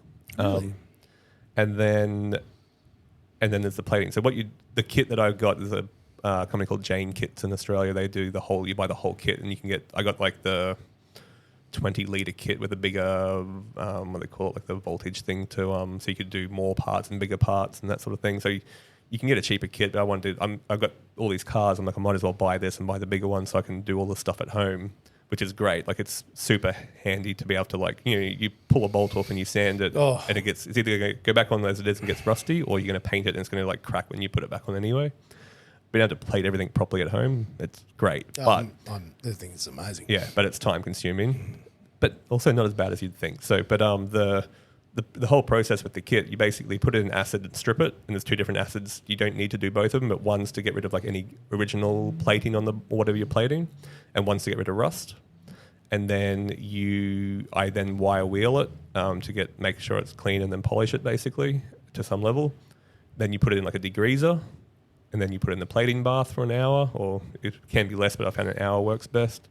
And then after that, you basically put it in a solution to etch it, and then I put it in the gold dip, which is what the Datsuns had, like the gold coloured, like cadmium plating was what it originally had. So gold dip, or you can put a blue dip if you're doing like silver looking stuff. So it's but that said, for each bath, you have the bath of like acid, and then you have a bath of water to clean it, and then you have a bath of the rust thing, then you have the bath of water to clean it, then you have the 2 baths of you have 1 bath of the degreaser, and then you have 2 bars to clean it in after that. So there's a whole bunch of tubs you have, but the actual process is very simple. And once you've done it a couple of times, I wrote on the side of the boxes what everything was and how long you should do it for, because like some of them are like, dip it in this, other ones are like, thoroughly dip it in this, and other ones like, hold it in here for 30 seconds, and all that.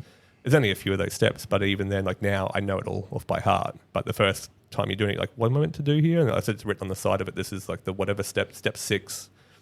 Put it in for 30 seconds and agitate it, or whatever you need to do. And it is very simple. I'm going to have to apologise for my wife, for the zinc plating kit that I'm about to get for home. This sounds fantastic. Yeah, it helps if you have a sandblaster, in terms of like, because the cleanup's the biggest thing. So if you're doing a whole bunch of bolts, like a lot of bolts, I'd buy like a vibratory tumbler, which I haven't got, but that's the most time consuming, is doing individual bolts, cleaning them up, and then wrapping them in the wire to hang into the bath. Like all of that, when you've got, 50 bolts, is a lot of manual labor. Sounds very soothing though. Yeah, it is. I enjoy the simple processes. Yeah, it's very zen. Very zen. Yeah. But yeah, it's great. It's good having it, but it is sandblaster and a bench grinder with a wire wheel on it at least, or some sort of wire wheel to clean up the parts. Damn it! I really want this. Yeah, because that's lovely. Because every bolt I pull, in particular, out of my LandCruiser, and because I do horrible things to it and take it on the sand and ruining it. Yeah, you're trying to like unruin it in between trips. Yeah, and like try and make stuff better. Yeah, and yeah. The other thing, the poor man's way is to you heat up the bolt in the oil and you just quench it in the oil. And so it's, like the black oxide, so it's kind of like that. Oh, yeah. I've heard that it does kind of rust, quicker than zinc plating does. Like it'll get brown, but it is a protective coating, I think. So it's a cheap way to do it. That's maybe slightly better than paint, but yeah. Yeah, I'm interested to investigate pretty much everything. I actually think I just need a fiberglass body. Yeah, it's so disappointing. The worst part is, so I'm teaching myself my own panel beating now because I've given up paying people to do it. Right. Because I've literally had parts that I've paid to have cut and fixed and done, and the same bit is now rusting. Yeah. And again, this is not a reflection on the work. Yeah. They did a great job. The car's just built of pure rust. Yeah. And like it's held together by good luck. Yeah. Apparently, there's an aluminium body you can buy. This is the one I'm like, I'm visualising aluminium body. But honestly, just learning to do my own panel work and then just finding ways to try and slow it down. Yeah. Because even that electronic rust protection, mate of mine's got that in his 60 and he's got the duck's nuts of rust protection. It's still rusting. Yeah. Yeah. Like you can't stop it. Yeah. You just cannot stop it. I don't care what kind of juju you're pumping through. Yeah. I remember back in the day when I got my first stats and I looked into that electronic stuff to see if it actually works. And I don't know, this is like reading 20 years ago, but I'd heard back then that if it's like if it's all sealed and it's there, it's great. If you get like one, and if it's chipping it like down the middle or something, but once it breaks like that, it doesn't work then at that point. Like once it's in, there's rust there, and maybe it slows it down. I mean, it does really sound like unicorns. Yeah. because I'm watching it happen in real time in Yeah. a friend's car that has the duck's nuts system, and I'm like, you can't save them. You just have to accept that this is part of the process. Yeah. But yeah, I'm at the point now where I want to learn the bodyworking stuff, because that's the thing that I can't do. My dad can't do it. Like, my dad's he's a fitter and turner, so he can do a lot of the other stuff, but bodywork we're both not very good at.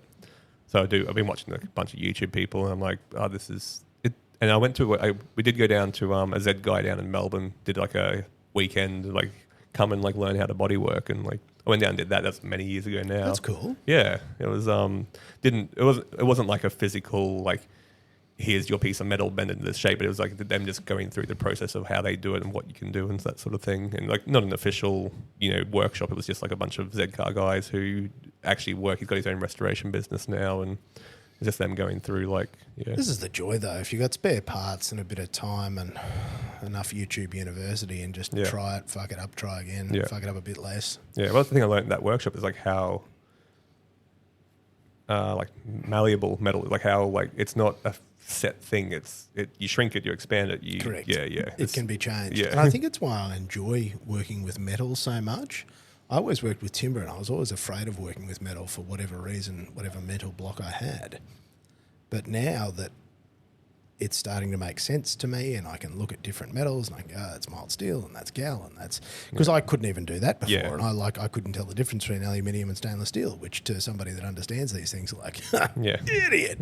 But to me, who went and got his white collar job, I didn't know this stuff, and then I didn't understand metallurgy and heat treatments and all these things, and how magical this stuff is, and how is cathartic the right word? Like how it's very satisfying. Yeah. There's something very, very nice about just being able to make stuff, being able to see the picture in your head and then do the thing, and then for the thing to exist. Yeah.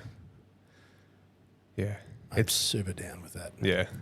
It's one of those things with old cars particularly, it's the biggest roadblock is metal work, body work. It's like, it takes a long time, takes a particular skill. And so it's either you're paying someone to do it and waiting for them to do it, or you're doing it yourself and it takes a long time. But at least if you can do it yourself, you can, That's what I see. I just look at mine and I'm like, I'm just going to get the air tools out. I'll buzz that bit out. I'll make a bit. I'll, take it in there, zip it up, spray it. Right up. That'll be good until it rusts again. Yep. And then I'll cut it out again and go again. Because I can't see any other way forward. Yeah. On that car. So you start 3D printing body panels.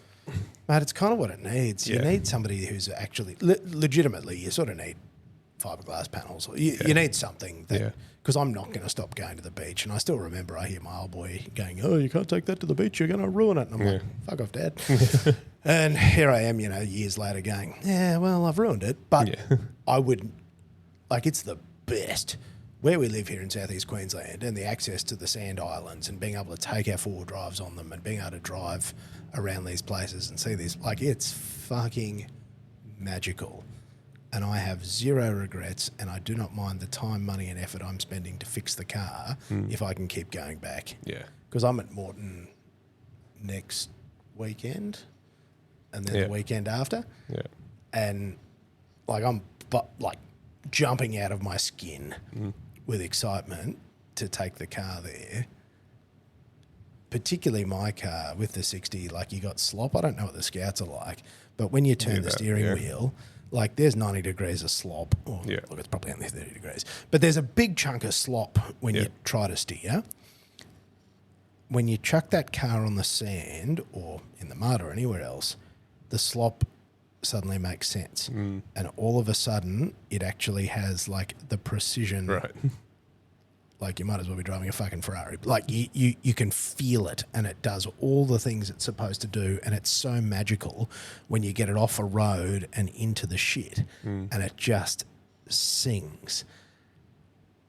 So excited just thinking about it. There's something wrong with this, isn't there?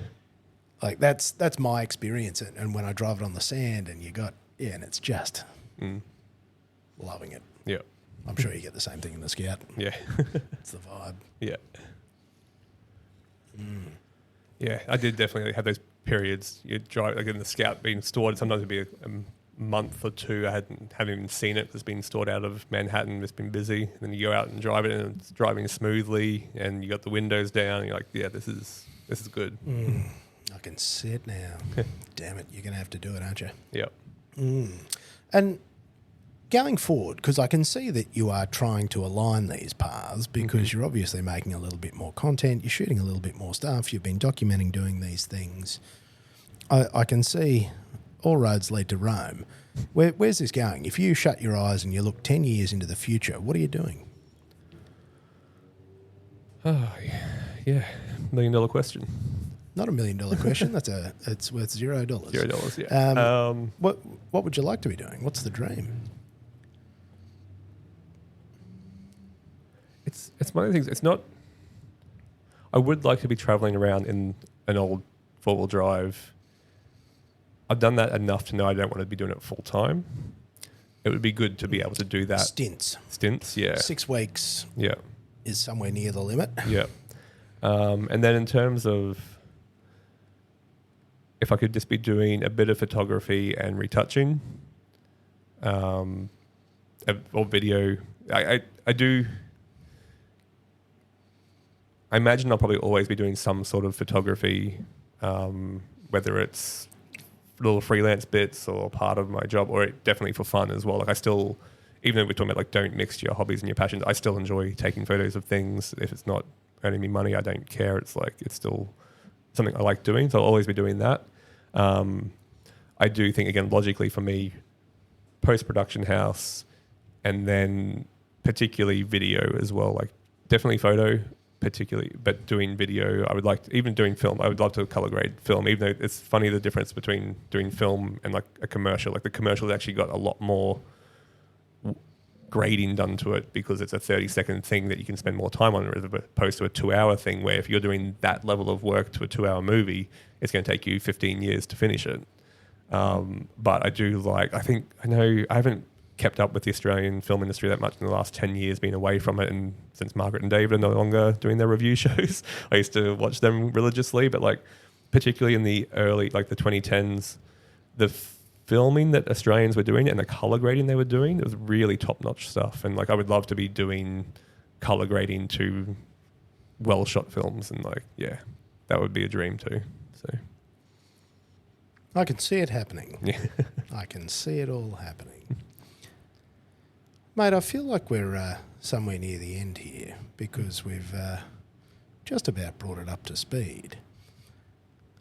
I'm really grateful you took the time to come and have a chat with me today. Were there any other rabbit holes you wanted to jump down before we start winding this up, or do you feel like we've explored most of them? That's probably most of them, I guess. I feel like we have. I don't feel like we've missed much. I really do feel like we've nailed it. Well, one question is a burning question for you. Out of all the places in Australia, what do you want to go and see the most? What are you hanging to see? When you imagine yourself driving this Scout, where will you be photographing this car? It's been Western Australia in general lately. Like it feels like that's I know it's.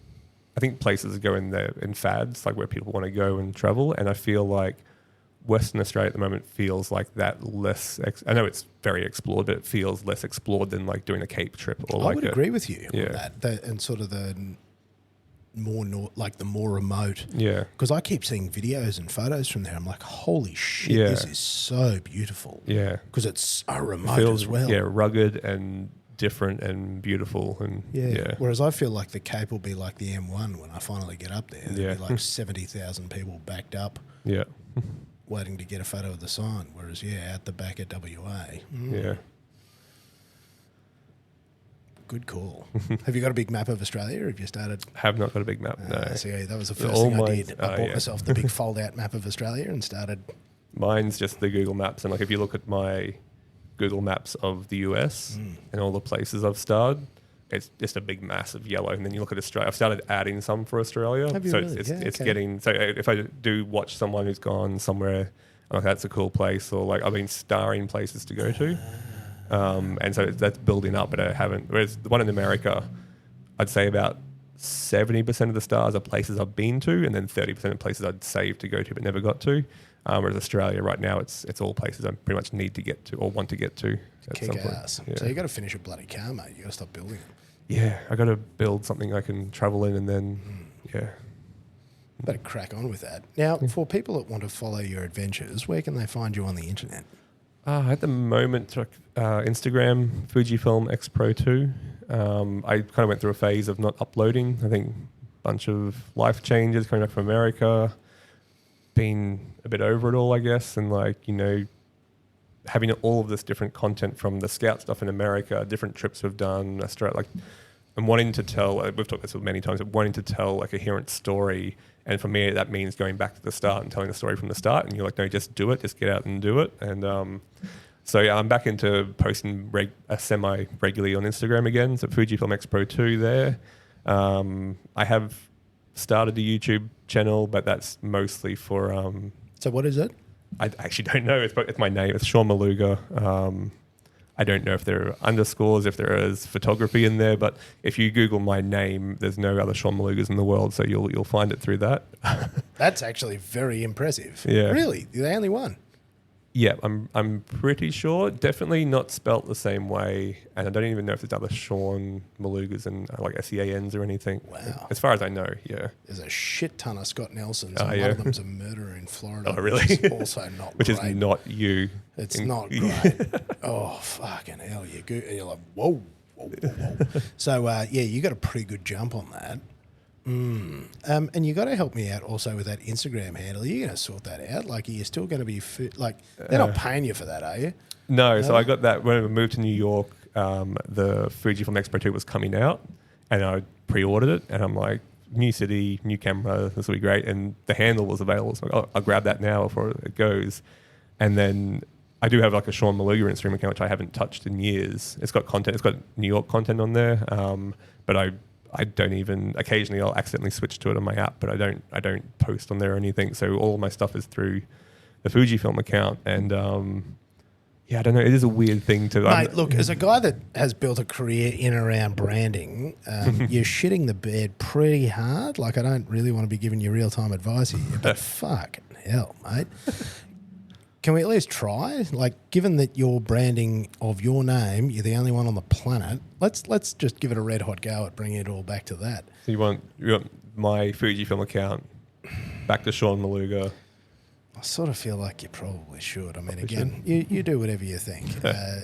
My advice is worth nothing. Maybe I'll change my Shaun Maluga to Fujifilm, and then my Fujifilm to Shaun Maluga. That sounds like a good idea. Yeah. And there's something with the 30-day, there's a changeover thing, but you should give it a go. Yeah. I think you should give it a go. Yeah. Because if Fuji are not paying you to run that, I really can't see a point when what we really want to do is attract people to you and what you're doing.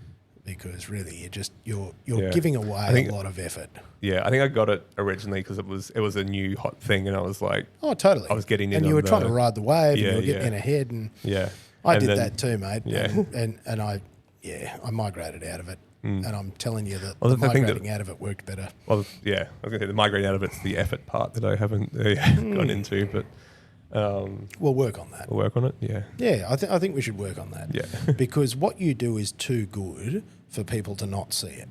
That's actually the point of my sentence here, and the point of my whole thing in this is I think it is a crying shame for the beautiful things that you make to just get lost into the abyss, or to not necessarily be attributed to you, but to be attributed to the gear. Because as we always say, the gear is important but doesn't really matter. And then you've gone and made it the gear. And I'm so I don't think about it that way. I don't think about my account as that name's about the gear, but I guess to you. Yeah. Mate, as somebody that pays me to make these decisions for them, mate, that'd be right up there. As I carved up you as a brand, I'd be like, right up there, somewhere near number one, as the things you should be doing is getting your brand into alignment. Okay. Because otherwise, it's confusing. Yeah. I'm confused. Yeah. Makes no sense. It's not even a new camera anymore. It's like an old camera now. Doesn't matter. No one cares. Yeah. And I guess I just want to see you killing it. That's all. Yeah. Absolutely killing it. And I want people everywhere to know this fucking lunatic named Shaun, and he's the only one you'll be able to find. International Harvester, Shaun Maluga, colour grader, photographer, madman. I want it to be easy to find. Okay. I'll That's my yeah. What do they say, mate? Something about free advice or something. Yeah. I think I'll listen to the master. So I'll go home and Look, if you're paying me, I would actually force you to do it. I wouldn't entertain you. I'd be like, mate, yikes. Yeah. So do with that what you will. All right. I'll do with that. I will change the name. That's what I'll do with that. Yeah. I would appreciate that, because otherwise I'll berate you until you do. Yeah. And you can ask other people that I've done that too. Yeah. And you will turn around at some point in the future, because I have a crystal ball that I can see into the future with, and you'll go, mate, thanks for that. That was actually a real turning point. I know that we'll have that conversation in the future. Right. And look, on that note of me just sitting here and tooting my own horn, Shaun, thank you for coming and hanging out with Thanks me, mate. for having me. I'm so bloody grateful for everything you've done for me over the years, because holy shit, you have no idea how much you've taught me. Like, you have been instrumental at me wanting to be better at my craft. And I owe that entirely to you, my friend. Well, I want to put it back on you and thank you as well for all, like, you've always been a supporter and always good for advice. And yeah, I appreciate you having me out. And that's something I learned in America, is learning to tell other men that I appreciate them. That's a very American thing to do. So. That's a lovely thing. And that's something that we should encourage here in Australia, because I think that's fucking great. Yeah. Yeah, it took me a while to get used to it, but it is, when someone's like, yeah, I appreciate you. I'm like, that feels nice. And you're like, whoa, that's really nice. Nobody tells me that. People just fucking complain. Yeah. And you're like, you're a good dude. And you're like, huh. Yeah, people are horrified. I actually figured out that that's I swear there's a business in just pretending to be people's dads and ringing dudes up and saying, I'm proud of you. Oh, yeah. You just fucking have guys crying everywhere, because it's just not an Australian thing. Yeah. You just have blokes in tears everywhere. Yeah. Just ring them up and go, son, I'm proud of you. Might stop a few wars. And, nobody's ever said that to me. I'm like, it's all we needed. Yeah. All we needed. Yeah. So on that note, be kind to one another. I'll put all of Shaun's details in the show notes, but Shaun Maluga is the name to search for. Maluga. Yep. And Shaun's Shaun the correct way. Yeah, boy. All right.